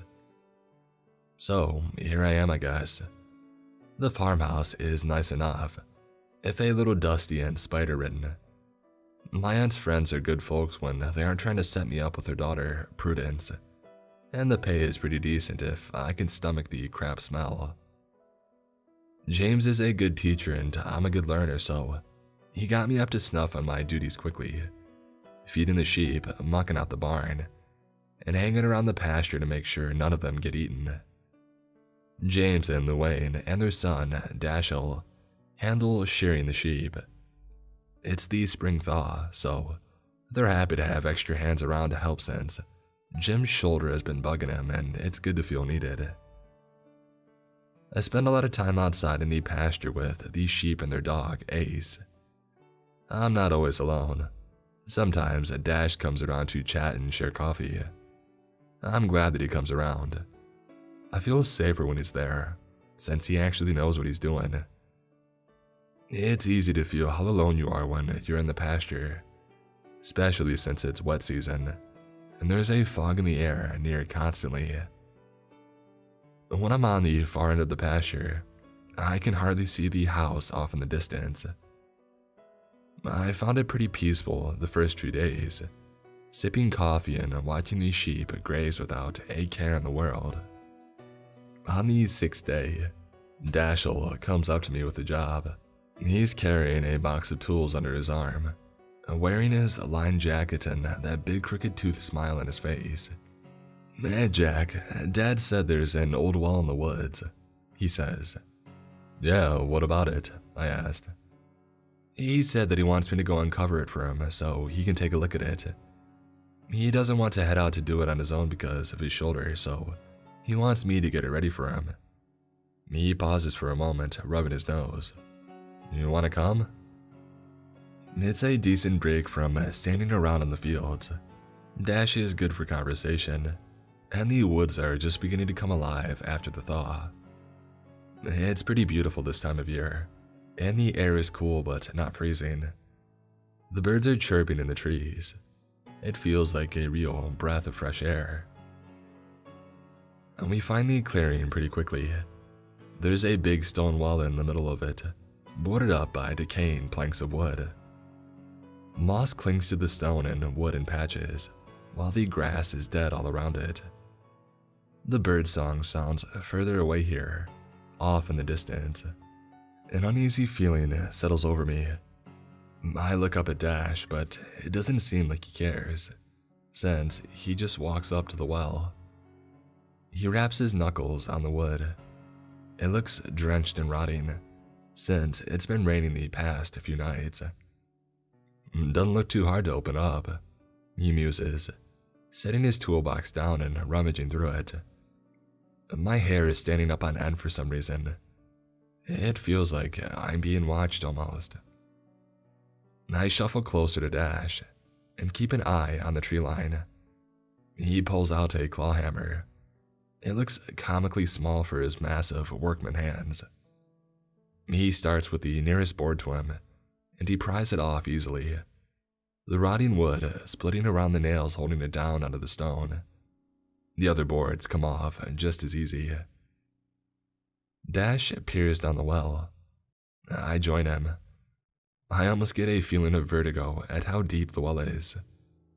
A shiver runs down my spine, a feeling of cold dread settling in my gut. I glance at Dash again, and again it doesn't seem like he notices anything wrong. "Welp, that sure is a well," he says blandly, laughing at his own joke. I try to laugh along, but it's weak at best. Yeah, it is. Should we go back and get Jim?" I ask, taking a few steps back from the well. He nods his agreement as he packs up his toolbox again, and I immediately feel relieved. The whole walk home, I feel like something is watching us, but I don't say anything. The rest of the day goes over as normal, watching the sheep, mucking out the barn, feeding the sheep, watering the sheep. The whole time, I can feel something watching me from the woods. Every time the woods are in sight, It's like I can see something just out of the corner of my vision, but there's nothing there. There's nothing there. I feel safer when I'm in the house. As the day moves into night and we have our dinner, I almost completely forget about it, and I retire to my room. They've converted the attic into a guest room. It gets a little bit cold at night and I don't have a ton of space, but the bed is warm and soft and I sink into sleep easily. It's early in the wee hours of the morning when I hear it. A long note from far away. A low, human-like whistle. It's not birdsong or an instrument. It's someone out there. Something out there whistling. I rub my eyes and sit up, looking across the room out the circular attic window that faces the pasture and the woods beyond it. The sheep are all in the barn tonight, so there's only one thing out in the field. It's difficult to make out. It's too dark. Only the moon illuminates it. It's dark black, whatever it is, standing up on its hind legs like a person. The only thing about it I can fully make out are its two golden yellow eyes, like glowing pool balls in its head, turned to face my window. I feel that vertigo again, like I'm going to fall over, and it lets out another long, piercing whistle. I draw the curtains shut tight and crawl back into bed, pretending like I never saw it there, even as it continues to whistle. When I wake up again, it's to the jarring sound of Luann's shrieking outside. I'm shocked awake, rushing out of the room in my pajamas. I fear the worst after last night, even if it was only a dream. When I open the front door, everyone is standing out in front of the porch. Luann has her hands over her mouth. There is vomit on the ground in front of Dash, who leans heavily against the porch railing. I walk down the steps almost on autopilot, blood going cold, and eyes as big as dinner plates when I look out into the field. It's like a sick art piece in the pasture. There's a tall Y-shaped branch stuck into the ground, about the height of a stop sign. The ends of the branch are sharpened to points so that whatever monster made this could stab its prey onto it. There are 5 robins on each half of the Y, stabbed on through their skulls and bellies and wings, mangled and bloody. Around the base of the branch, there are more dead birds, their stomachs split open and guts on display for all to see. They litter the field in a ring around the branch. I feel sick. I can't move a muscle. My hands are shaking and I feel like I'm going to pass out. It's only when I notice James storming up the stairs of the porch past me, swearing like a sailor, that I snap out of it. I bet it's those dang kids that just moved in down the way. I'm gonna show them a piece of my mind, I'll tell you that much, he snarls, slamming the door open and thumping up the stairs. Luann and Prudence rush after him, hoping to calm his nerves, but I stay. Dash isn't doing well. I wince when he throws up a second time, letting him breathe. I'll clean it up, okay? I say gently, even though the thought of it makes me want to join him in throwing up. He looks up at me with a weird look on his face. Yeah, he mumbles. I wanted to say no. Yeah, of course, man. Come on, let's go inside, I say, mustering a weak smile. It takes a long time to clean it all up on my own. I managed to keep last night's dinner in my stomach at least, so that's good. The garbage bag is heavy when I toss it into the trash bin, and my gloves are soaked in bird blood. There's a sink on the side of the barn. I tug my gloves off and I start to wash my hands. The blood had soaked through and stained my skin with their blood, so I scrub and scrub, lathering up with the yellowing bar of soap, nearly stuck to the dish that balances on the basin. The blood running off my hands seems endless, swirling down the drain with the water. The stream stops, the pipes groaning weakly. My hands pull back instinctively. The tap quivers for a moment before a cloud of wet mud and leaves and feathers splatters against the basin of the sink. Reddened water trickles out of the tap after it in droplets. I hear it whistle out from the tree line. I don't want to look. I really don't want to look. The farmhouse feels like it's miles away when I turn and rush back towards it, closing the door behind me with a resounding thud. I shouldn't have come here. The day after is tense at best. James is still angry about the vandalism. He really believes that the kids down the way did this. I don't speak up about what I think it is. I doubt they would ever believe me. But when James snaps about the kids throughout the day, I notice that Dashiell is quick to say that it wasn't them. I want to hope that maybe he saw it too. I tried to covertly ask Jem about the well. Luann made us lunch despite what had happened that morning, but our sandwiches grew cold on their plates. None of us had much of an appetite. I cleared my throat. So, Jem, have you been planning on opening up the well for a while? I ask sheepishly. He looks at me, and there's a confused look on his face. Yeah, I only came across the thing recently. It's not too far off the property, so I don't know why I hadn't noticed it. We moved to this farm just about 5 years ago, so we should have found it sooner, yeah? I nod quietly. Yeah. Any reason you asked? He narrows his eyes at me. I changed the subject quickly, and the conversation moved on. Despite how on edge we all felt, we still had to work. There are bloodstains in the grass where the birds once were, and the sheep all avoid the place where the sculpture once was. I try not to think about it. I notice that Dash spends more time out in the field with me. I understand why. His job was supposed to be repairing the fence near the back of the pasture, near the woods. We're sharing coffee by the fence when he turns to me. Do you think it was really kids? He asked quietly. I look down at my cup of coffee, licks of steam floating off it in the cold air. I don't. Me neither. I swallow thickly and take a sip of the coffee. I don't want to look at him. Did you hear it last night? The whistling? Yeah, I heard it, he says. I breathe a sigh of relief. I go to say something, to ask if he saw it too, but we're interrupted by the sound of Ace snarling at something.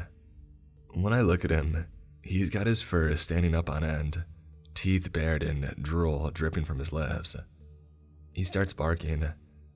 I follow his gaze to the tree line. Those yellow eyes peer back at the three of us, glowing like Christmas lights. My ears ring as Ace continues to bark and snarl. I'm frozen where I stand. No matter how much I try, I can't force myself to move. I'm roused from my trance when I hear one of these sheep scream. Dash and I run towards the sound. The flock has already gathered around the poor thing. Laying in the middle of them, one of the sheep lays convulsing. Dash crouches down next to it, holding its head as it begins to cough and hack. We're silent with confusion and fear when it finally gets what was in its throat. A bloody clot of sticks and mud and leaves and feathers hit the ground with a splat, droplets staining our pants and boots. The sheep goes still, eyes glazed over like cue balls. We don't have much time to mourn the poor thing. We explained to Jim and Luann that it died of a seizure, which I suppose is true in some part. They both seem upset, as does Prudence and Dash, but they don't take the time to mourn. It seems like they were all too exhausted to do that. We herd the sheep back into the barn. I'm closing up the barn doors when Dash comes up to me. Jack, do you think that we let something out? He asked. Out of the well? I asked him. My throat feels dry. Yeah. What do we do? I look at him like he has two heads, putting the latch down on the barn door. What do you think I would know? I don't know. I guess you're just smarter than I am, he mutters, and not making eye contact with me. I mean, I think you are, I don't know. Jack, I just think you would have a better shot at it than me, if we're just going by horror tropes. He laughs weakly. I laugh along with him, but it comes out dry and tired. There's a long moment of silence between us. I tentatively glance out to the tree line behind him. I don't see anything, so that's lucky, I guess. I think that we have to cover the well back up. We'll go there tomorrow evening after dinner, nail some planks back on it, and it'll all be over. Dash looks relieved when I say that, even though deep down, I get a sinking feeling in my gut. I can feel its eyes on me again. So I turn away from the woods and I gesture for Dash to follow me back to the house.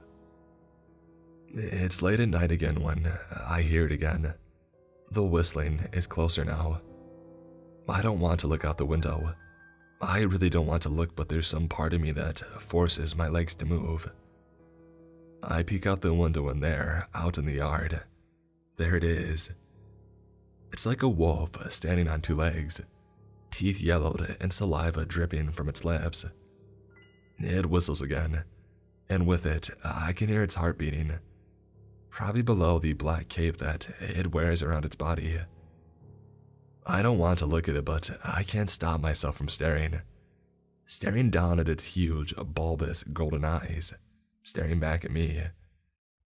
I stare at it until my legs buckle, and I hit the floor with a thump, passing out into a cold, dreamless sleep.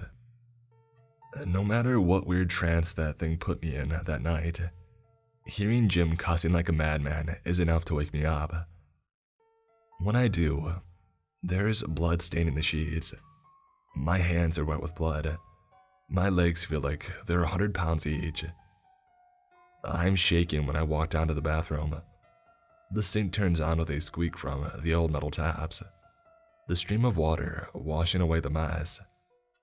I don't know where it came from. I don't know how it got there, and it makes me want to scream. It feels like I ran a marathon last night. My hands ache and my arms feel as heavy as my legs do. I look up at my reflection in the mirror. My eyes are red and bloodshot. Dark bags under them make me look 5 years older than I am. No matter how much I scrub my hands, the stain is still there, dried with my skin. I keep scrubbing, soap and water and blood swirling down the drain. Mentally, I'm begging it to get off of me. I squeeze my eyes shut and try not to scream, hoping that when I open them, it'll be gone. I open my eyes. Behind me in the mirror, I can see two glowing golden eyes through the sheer shower curtain. Blood dribbles down my upper lip from my nose. My throat goes dry.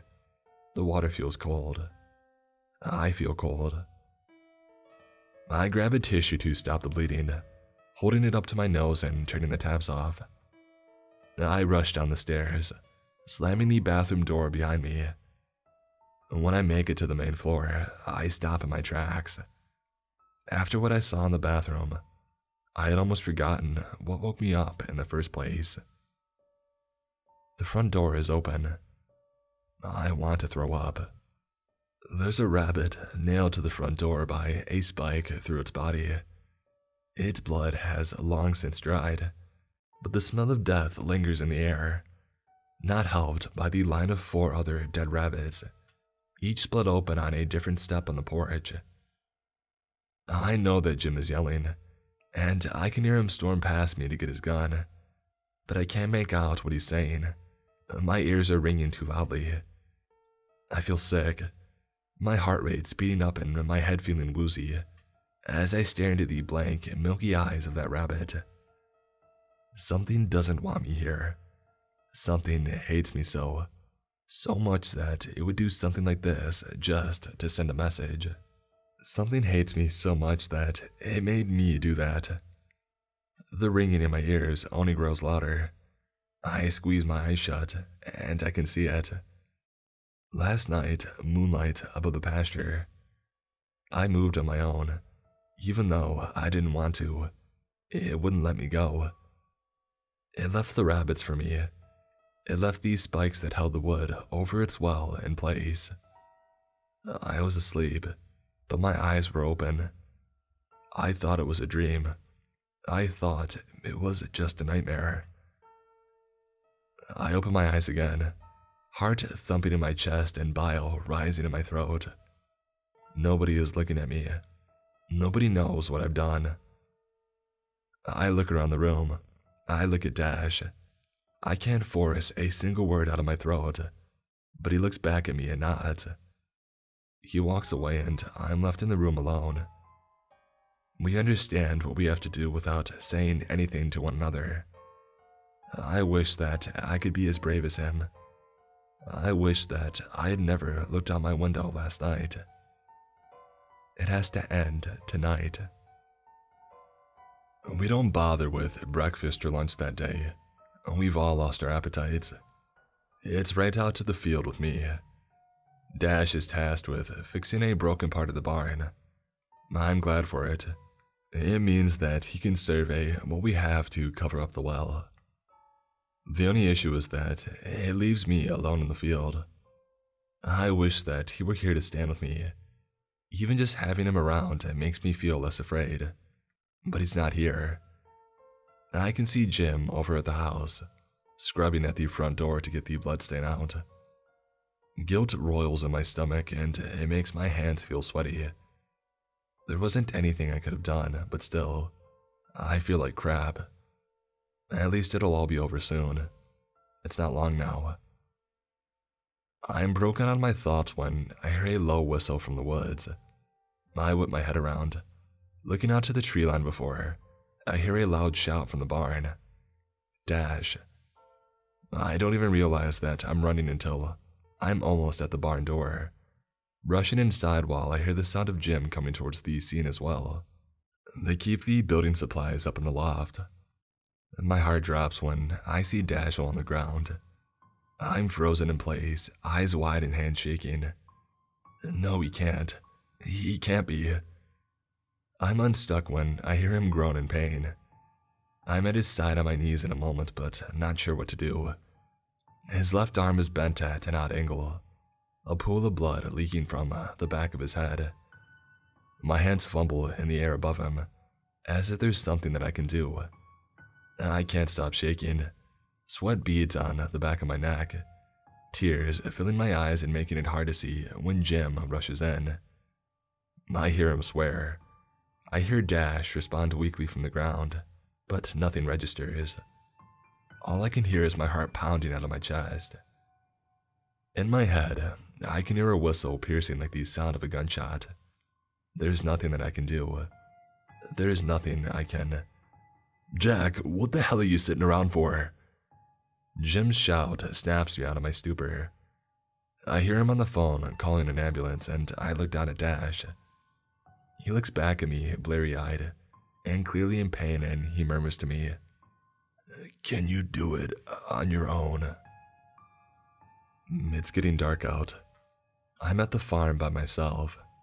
Everyone else is at the hospital with Dash. The sheep are all on the barn, and the pasture is quiet. The rusty wagon I drag behind me squeaks rhythmically, weighed down by the 2x4s and tools inside of it.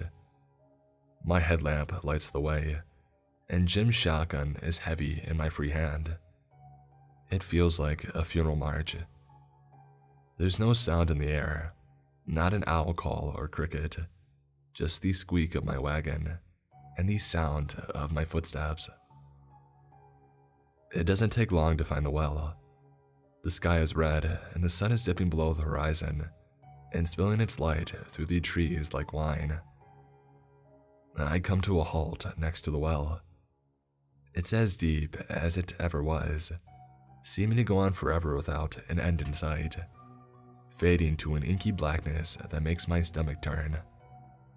I don't dwell on it, picking up the power drill and getting to work.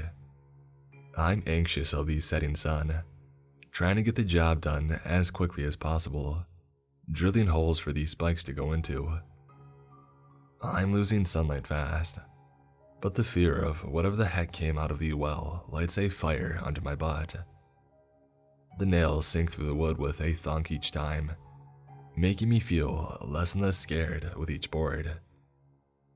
I'm fitting the final board into place, ready to drive in the final spike, when a whistle cuts through the air. I whirl around, eyes darting about. I glance up at the sky, seeing these stars staring back at me.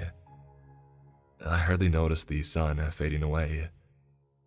I fumble for the shotgun, and I hear the whistle again, a long, low tone right behind me. I don't want to look. I don't want to look. My hands are shaking. I've never fired a gun before in my life. I'm going to die. I turn, letting my eyes stay open just enough to make sure that it's behind me. It's there, standing across the clearing from me, heads taller than me, eyes glowing like headlights. I squeeze the trigger of the shotgun. The bang rings out through the woods, echoing through these silent trees. It hardly flinches, while the recoil throws me back against the well. Rather, it rushes at me, charging. It opens its maw, all yellowing teeth and a wet, slithering tongue. A gaping throat that's as inky black as the bottom of the well. I dive out of the way, and it snarls like 1,000 angry dogs. I scramble away from it and it gives chase, shambling towards me on all fours. Its cape falls open and I can see its ribcage exposed below, skeletal, and in the center is a pumping, rotting heart. I stumble around, turning to it when it skids and runs into a tree. I pump the shotgun and the shell falls to the ground. I raise it up, aiming for its heart, and I shoot again. This time, it screams in pain, jaw hanging wide open, and eyes going even brighter. I let out a delirious laugh at my own luck, only for the thing to charge again. I go to run, but I've backed myself against a tree. Its massive clawed hand wraps around my torso and lifts me up like I weigh as much as a baseball bat. I kick and yell, struggling in its grasp. It drools without hunger, without even meaning to, clearly because it doesn't lift me up to eat me. It grins broadly, and it makes eye contact with me. I want to look away. I can't. I stare back at it, into those light bulb eyes that make spots appear in my vision. It whistles, and blood drips from my nose. The whistle echoes in my ears and it turns into voices, all saying different things, laughing, talking, crying, weeping, screaming, all echoing in my brain and making my head hurt. I can't make out the words, but I know what they're saying. I know what they're saying. You never should have come here. You never should have opened the well. You never should have asked Dash for help. All of this is your fault. None of this would have happened if you had never come here. I can't move. I'm frozen in its grip, blood leaking from my nose and hands quivering. I want to throw up. I want to scream. I want to call for help, but I can't. It opens its mouth, lifting me closer. I surrendered myself to it. I think about my parents. I'm never coming home to them. I think about my friends. I'll never hear their voices again. I think about Dash and his family. I'll never be able to apologize for what I've caused. I think about Dash. I feel its breath on my face, and I feel my arm move. I muster all my strength, and I bring the shotgun up, jabbing the butt of it into its eye. It roars, curling in on itself. In its rage, it throws me across the clearing like a misbehaving toy. I feel my leg collide with the well, a sickening crunch sending searing pain up my leg. I scream in pain, panting for breath. My vision goes white for a moment, but I shake my head even as tears prick at my eyes. The well. I'm next to the well. I drag myself closer to the well, huffing and panting and gritting my teeth. I hear it begin to run backwards towards me as I lift the hammer up, and I bring it down with a loud, final thunk. The monster roars out, screaming through the trees.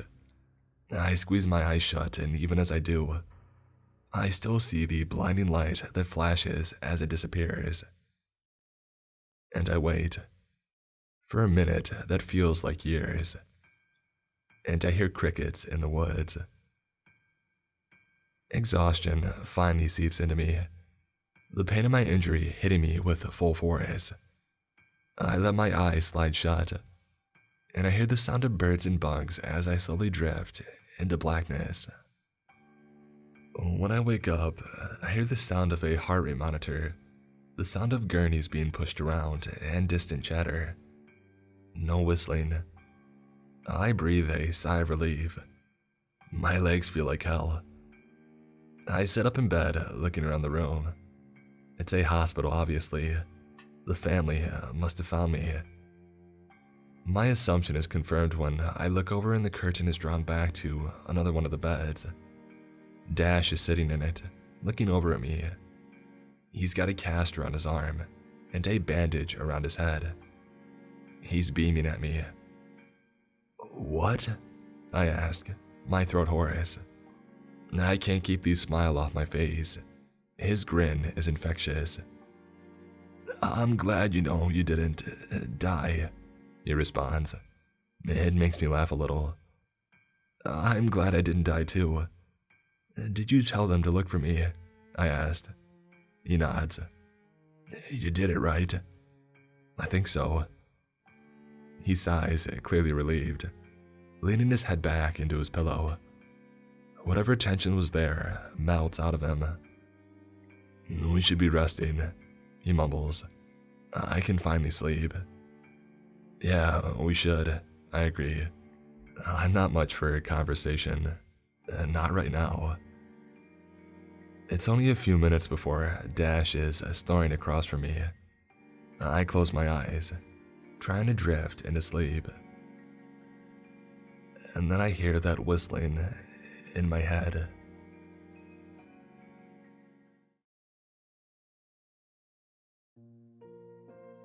When one pictures a robot, and forgive me here if I've made an assumption, but I feel that one typically pictures something futuristic-like.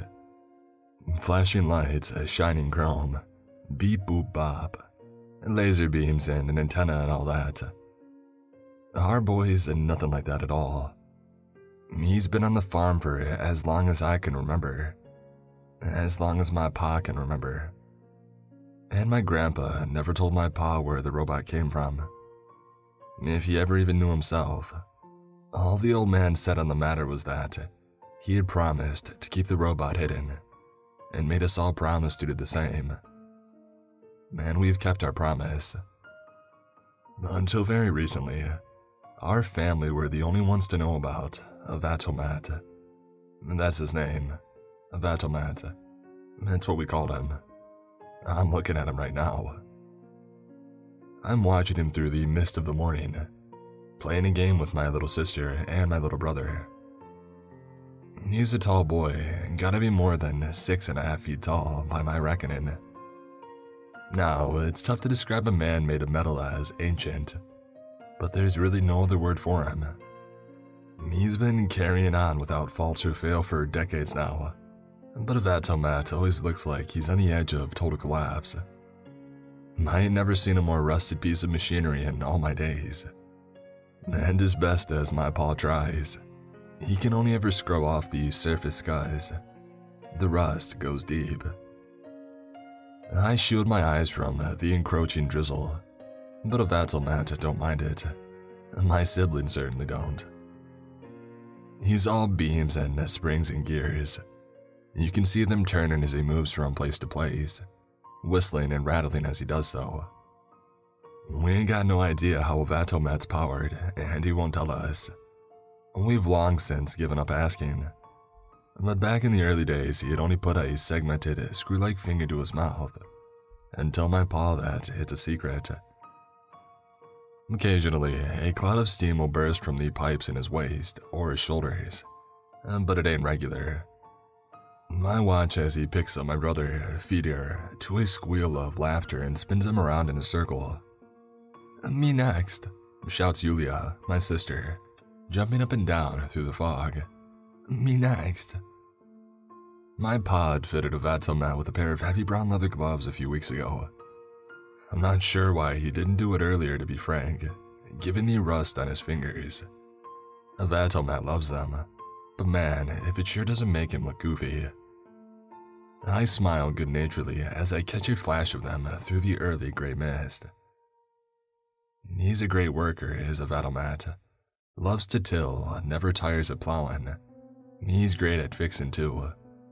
Loves to work on tractors in the combine. Though I swear every time he has his hands on them, they seem to work a little different. Not worse mind, just differently. You get used to it. He spots me through the haze. Those cracked, traffic-like ass circles of eyes of his flash a pleasant aqua green as he sets my sister down onto the damp field of grass. He raises a hand to wave, gears cranking and clattering as he does so. "Good day, Miss Sophia. Care for any assistance with the chickens this morning?" I grimace at him. I ain't too keen on being referred to as Miss. I've been a tomboy at heart since I was 2, and he well knows. "Sophia, as always, is fine, Evanglattli," I reply, "and thank you for the offer, but I'm all good for now." Evanglattli nods with a clank and returns to his game with Feeder and Yulia. Evanglattli likes the fields the best. He'll work with the animals on occasion and when asked, but some of them are mighty frightened of him. The animals, I mean. And he'll only ever help collect eggs, move the birds around, shear the sheep, that kind of thing. He won't help with the slaughter, when the time calls for it. "I am unable to bring harm to sentient creatures," he'll say with an apology. And there's no room for compromise on this. Feeder once fell right off the back of a moving tractor, fooling around as he was, dislocated his shoulder on impact with the ground. He begged Evanglattli to crack it back into place, to ease him of his suffering. And I don't doubt that the robots could have done it, if he had been so inclined. But the answer to every whimpering plea was the same. "I am sorry, Master Feeder. I am unable to bring harm to sentient creatures." So instead, he picked him right up and marched him the whole 3 miles back to the house, so Pa could take the boy back to the doctor. He's a curious fellow, especially considering those 3 miles didn't seem at all that comfortable for poor Feeder, to say the least. Our farm comprises the fields near the cliffside. On warm summer days, you can stand by the edge and look down at the waters, blue and frothing against the rocks below. You can watch the birds circle in the sky in the distance over the sea. The view's a little grayer at the present time. In the opposite direction, the fields stretch on and border the road, though it's more of a rough track really, and this leads down to the nearest town. It's from this direction now that I hear a call of greeting, and I swivel to see a silhouette approach through the mist. I'm about to shout back to my siblings, tell them to get Evanglattli hidden away, but I realize bitterly that there ain't no point this time. It's Max. As I mentioned earlier, until recently, around a week ago, our family were the only ones who knew about Evanglattli's existence, but he was noticed by another, a neighborhood boy by the name of Max. How he even saw the robot in the first place, I ain't sure, though if I was to guess, I should think the pervert was probably spying on me. Without wanting to sound arrogant, I just don't have any idea what else he could possibly be doing, snooping around as he was. And he's made his interest in me pretty clear, especially since this discovery. It's never been laid out in any kind of straight terms, but the implication of Mac's knowledge is tragically obvious. He holds us under the threat of blackmail, of snitching, of spilling the secrets of Evanglattli's presence here. Max is terrified of my father and avoids him where he can, but he ain't the slightest bit scared of Evanglattli. He well knows about the robot's protocol. The boy's holding something now in his hand, a rock I think, and he brings back his arm and hurls it hard through the air. I watch the rock fly over and hit Evanglattli in the side of the head with a hard crack. Fedor and Yulia cry out in distress. "Leave him alone, Max, you bully," I say to him, squaring my shoulders.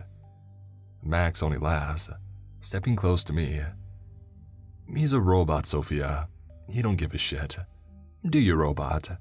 he calls. Evanglattli does not reply, only watches through the drizzle with those lamplight, watery green eyes.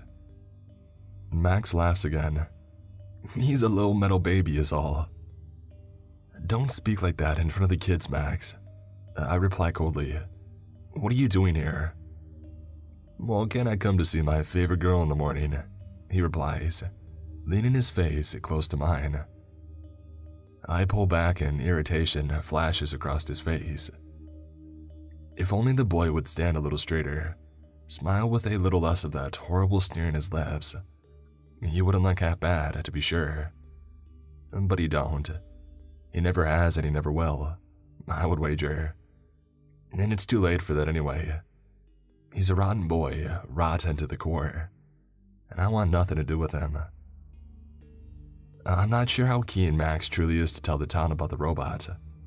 If he were to do so, he would lose his bargaining chip and any power that he has over me. But I wouldn't put it past him to tell regardless, out of sheer spite. And so we play this nasty game, this back and forth. I swallow my pride and give the boy a reluctant kiss on the cheek. He smirks renewed. "That's better," he grins. "Now come on, go and get dressed. I'm taking you into town today." "Max, I can't. You know I can't. I got work to do." "It's a Saturday," he replies. "What the heck are you talking about?" "Max, there's always work to do. This is a farm. I can't come out with you. I'm busy." The irritation returns to his face. "You got a robot to do your work for you, don't you?" He shoots a glance behind me at Evanglattli. "What's the matter? Is he broken or something? Since when were you so tormos? Stop thinking slow and come out with me." "Max." He reaches forward and grabs my arm, roughly pulling me close to him. My siblings behind shot at him in anguish. I can hear their footsteps approaching over the wet grass. "It's all right, guys," I call back to them. "Leave it be." "You're a nasty bully," Yulia shouts at him, and I see Max's eyes leave mine and dart over my shoulder. "And you're a pretty little thing," he says with a leer in his voice. "I should think you'll grow up to look like your sister here one day, maybe even prettier." Yulia's only 10, 6 years younger than I. I don't think Max would go near her. He's too afraid of my father, but I really don't know. And that's what's scary. I just don't know. "Leave her alone, Max, all right? I'm coming with you. I'll come into town." I muttered through clenched teeth, and he releases me. "That's better," he says. "Now come on, the car is waiting." He shoots my sister a quick and obvious wink, and then turns and strolls back through the mist and over the fields. I hate him. I turn to look at my siblings. They're holding tight to Evanglattli's legs.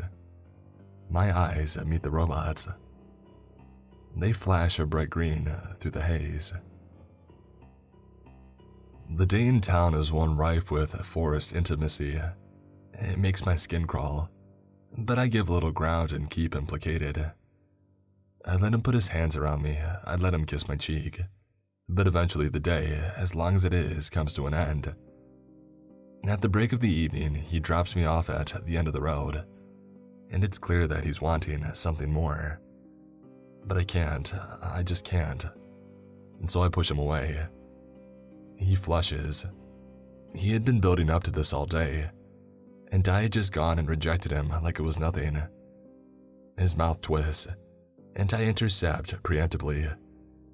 "Max," I say as diplomatically as I can, "let's just... Look, you gotta give me a real chance to get to know you. It's too soon." "It's been a week, Sophia. How much longer are you gonna..." "Max." I grit my teeth and put my hand on his arm. "Take it slow. I'll see you soon, okay? But now I gotta get back." He chews his tongue. "You haven't forgotten about tonight. I want you all pretty for me, too. None of these farm girl overalls." I take a step back. "Tonight?" "Come on, Sophia. Tonight's the night your pa's away, remember? That's what you said. He had business in town. I was gonna bring over the alcohol and that picnic that I planned." I breathe. My pa had thankfully canceled his night away quite recently. I won't be seeing Max tonight. "Sorry, Max, it's been canceled. He's gonna be home after all. Sorry, another time."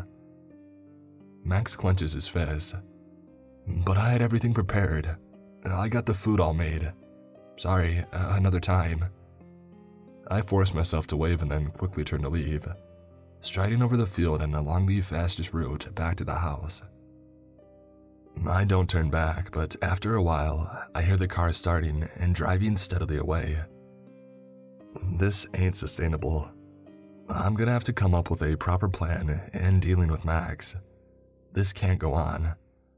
This guy's gone from a nuisance to someone who really frightens me. He's warped in the head. I spend the evening before it gets too dark finishing up the work with Evanglattli.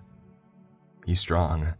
He can lift an entire bale of hay by himself, and he never seems to get tired. I really don't know what we would do without him. I wonder idly, as I often do, what his purpose is. His true purpose. It can't be for carrying bales of hay around all day. Where did he come from? My train of wonderings is derailed when I push back into the farmhouse, calling for Pa, but finding only Yulia sat drawing at the kitchen table. "He had to go out, Sophia," she says, looking up at me, worry right across her face. "Feeder is hurt." I freeze. "What do you mean, Yulia? How hurt? Is he okay? What happened?" "He don't remember. He says 1 minute he was running by the corn. Next minute he was on the ground, with blood streaming down his face, and a headache like he'd never had before." Anger rushes through me, red hot. "Max. Is he sure, Yulia? He's sure he didn't see what happened?" Yulia shakes her head. "Reckons he must have tripped and banged his head." I close my eyes in for a moment and force myself to steady my nerves, to cool my rage. Feeder ain't never fallen and banged his head in his whole life. Yulia continues. "So Pa's gone and rushed him to the doctor's. Should be back later tonight. He's open at least. There's no way this is a coincidence. Max is dangerous then. This confirms it. He's a dangerous lunatic." A knock on the door sends goosebumps shooting out up my arms. I turn to look at it in taut silence. We all do. The atmosphere changes at once, and the knock comes again. "Ain't nobody gonna let me in," comes Max's voice from beyond the door. Of course, Max," I reply, thinking over my options. But it's too late. I've let him know that I'm here, and he pushes through into the room uninvited. "Oh my, you're still in your farm clothes. Didn't I tell you to get dressed?" "Max, how did you know that?" "I saw your pa drive past in his truck. Figured he has changed his mind about that outing." Max's grin is cold and humorless, and he sends a shiver down my spine. "Why don't you go on upstairs and change up? I have plenty of company while I wait." The thought of leaving Max and Yulia alone, even with the presence of Evanglattli, and even for only a few minutes, the notion sends my pulse racing with anxiety. What's wrong with what I'm wearing right now? You got a problem with my outfit. You look like a farm boy, Sophia. It ain't appropriate. I stand defiant. I have to. The grass might still be damp from this morning. I ain't getting any fine dress of mine ruined, not for you, not for nobody. Now stop being a fussy and take me out for that starlit picnic, okay? There's a tense pause. All right, sure. He grumbles, relenting, and I take his arm. I shoot a pleading look at Evanglattli as I turn to close the door behind me. Please take care of Yulia, it says in its meaning. Evanglattli nods in reply with a couple of soft clicks, and the door draws closed. Max is breathing heavy as he leads us through the fields. Me stumbled a little bit too. Max, I ask, have you been drinking already? How the hell did you drive here? Just a little, he replies, reaching into his bag and pulling out a small bottle of vodka, half empty. He shakes it in his hand and the remaining liquid sloshes around. But you ain't gonna get grass in me, are you? He laughs and plants a wet kiss on the side of my mouth. I shiver in disgust. He takes my hand in his as we walk through the night, the breeze gentle. We come to a stop in a scenic knoll not far from the cliffside. Now, if this ain't one of the best views this side of the country, he murmurs. The clouds have cleared somewhat, and the stars and the moon shine bright, reflecting pretty in the slow rolls of the deep, dark blue of the sea beyond. Sure is, I reply quietly, the breeze picking up into a slight wind, rustling my hair about my face. He sits down on the grass, opening his bag, pulling out a little basket of pirashki and bread buns with meat fillings. He takes one and starts munching, drawing out after them a new bottle of vodka, this one unopened. Here, he says, relax, have a drink. I sit with him, but I decline the alcohol. I'd better not, Max. Vodka ain't my drink anyhow. There's another pause. Vodka ain't your drink, he replies coolly. I swallow nervously. Yeah, that's right. And you didn't think to mention this to me at any point. Well, it just never really came up, I guess. A vein bulges in the side of his neck. He licks his upper teeth and takes another swig from the bottle, before holding the new one out to me. Not even one sip. You won't take one damn sip of vodka after knowing the trouble I went through to get it for you. For us. I gently push the bottle away. I can't stand it, Max. I'm sorry. Max flushes at once and hurls the empty bottle at a rock at the edge of the cliff, where it shatters. He swears loudly and makes me jump. He angrily grabs his bag, muttering to himself as he roots through it. Heart pounding, I reach out to him, trying to placate him, and he pulls something from his bag. It looks like a length of rope. Before I can really process, however, he's on me, heavier than he looks and holding me down, quick as a flash wrapping that rope around my arms, muttering and seething, stinging vodka dripping from his lips and onto my face. Max, stop. What the heck has gotten into you? Stop, for Christ's sakes. Max. But he does not. My panic rises desperately and feverishly. I've always considered myself strong, someone who can handle themselves in a fight. But surprised like this, suckered without a chance to fight back, I've lost already. I don't have a hope in hell. I scream and spit up into his face. He ignores me, grunting as he pushes and pulls me around, keeping me down with his legs, wrapping the rope tighter and tighter. He brings me up closer to him so as to tie a knot in the back, and I take the opportunity to bite hard into his ear. He cries out in pain and tears himself away, losing a piece of ear in a shower of blood in the process. He smacks me about the face and jumps behind me, tying the knot as I thrash helplessly, kicking as hard as I can but tiring sooner than I had expected, and after a beat, he binds together my legs. My screams give way to frustrated sobs. "Max, please stop. You just go on and let me go. Let me the heck go. What's wrong with you?"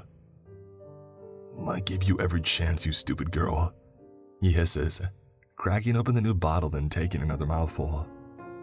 He stumbles past me and reaches down to grab the remaining half of his food, biting into the dough and chewing as he regards me with drunk and angry eyes. As he talks, he sprays me with spittle, with bits of flake and beads of vodka. "I didn't want to do this. I really didn't. But otherwise, you would have me waiting and waiting with no end in sight. Max, you're drunk. Come on, please, let me go." He crouches down and puts a hand on my cheek, stroking it. His hand is cold and sticky, and I cringe away from his touch. He takes another careless swig, eyes dark, and stands up. He begins with the fumbling motions of the intoxicated to unbutton his pants. I scream. I struggle. And a voice cuts through the night from a little ways behind. "Miss Sophia, would you care for any assistance?" I force my body round, twisting my neck to see.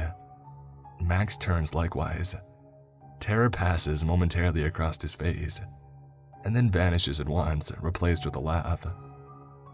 "Your robot boyfriend has followed you out here, Sophia," he snorts, doubling over with that cruel laughter of his. The robot stands tall, little more than a silhouette. The light of the stars glinting fleetingly off of his shinier gears. His eyes bright and aqua green.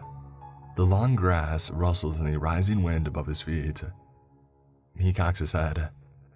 "Evanglattli, help! Please restrain him!" "I am sorry, Miss Sophia." Evanglattli replies with a clank and a little cloud of steam. "I am unable to bring harm to sentient creatures." "You ain't gonna do shit," Max slurs, stepping boldly up to the robot and shoving him hard in the chest. Evanglattli takes a step back. "Untie me, Evanglattli. Get me out of these robes," I call, squirming and sweating in panic.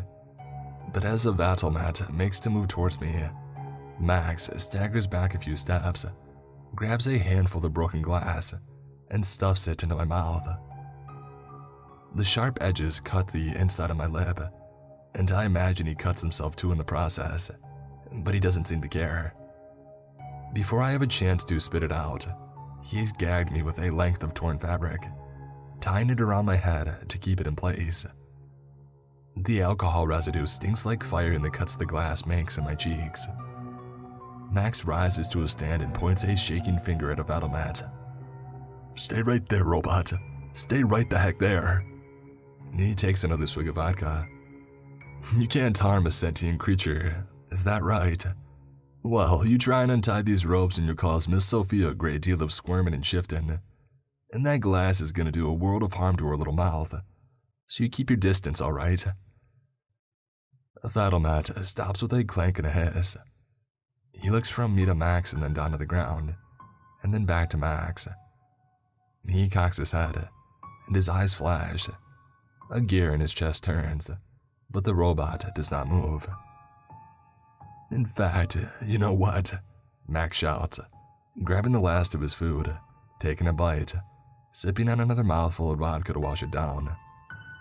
"You can turn your metal ass around and go back to the house and forget all about this robot. Or I'm gonna hurt Sophia. I'm gonna hurt her great." Max chokes suddenly and violently. He drops the bottle to the ground and doubles over, gagging.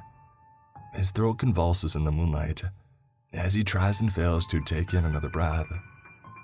He tries to cough it up. He tries to force out a laugh, to indicate drunkenly that he is still in control. But the laughter does not come. He starts shaking his head. He staggers. He stumbles and tries to cough. Again and again. It's a terrible, terrible noise. Violent and sick. He falls to the ground beside me, tries to untie my ropes in shaking hands, but he cannot do it. He cannot move fast enough.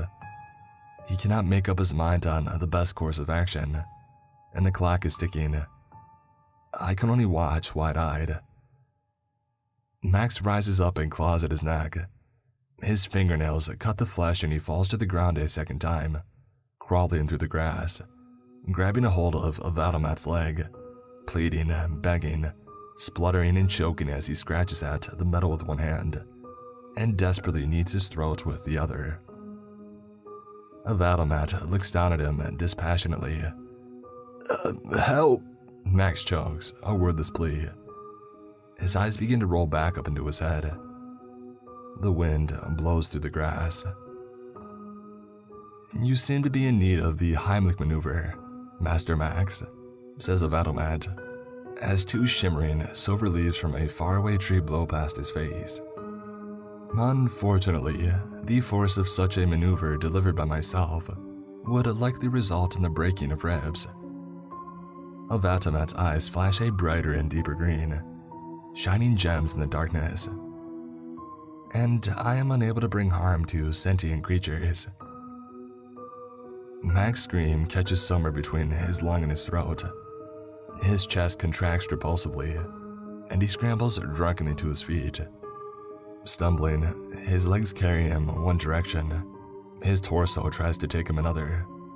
His oxygen-starved brain has lost control. The boy's eyes go white, and he falls. Tripping over his own feet, he collapses, dropping like a stone, and often over the edge of the cliff. And just like that, he is gone. Evanglattli left after that to go and get help. Yulia came back with him and they set me free. The cuts on my inner cheeks sting and will for a while, but they ain't permanent, the doctor said. My pa had rushed me there as soon as he had returned with Feeder, the poor man. 2 trips in one night. Feeder likewise will be fine, by the way. No permanent harm done, just some stitches needed. It's Evanglattli that I'm most worried about now. Everything ain't all wrapped up in a nice little bow. A boy has gone missing. The questions have begun sprouting across town. The authorities have been involved. There's trouble brewing. My pa was beyond himself with rage when he found out what Max had been doing with me. It took a time to calm him down. He said that I should have gone to him the second the boys started causing trouble, and he would have beat the boy black and blue. I don't know, maybe I should have done it. I was just trying to protect my family. And going forward, the evidence is stacked in my favor. It's a gamble, but we could pretty much tell the truth. That Max was a scoundrel who attacked me and drunkenly fell to his death. But we would have to find someplace secure to hide Evanglattli away, before any of their investigating if we do. I've caught sight of the robot through my bedroom window on more than one occasion since that night, far out and away, a little figure in the distance, standing on the cliffside where Max fell to the rocks and the water below, staring silently out to sea. Whatever he's thinking, if he's even thinking at all, is impossible to say. But regardless, for now at the least, we are safe. For now.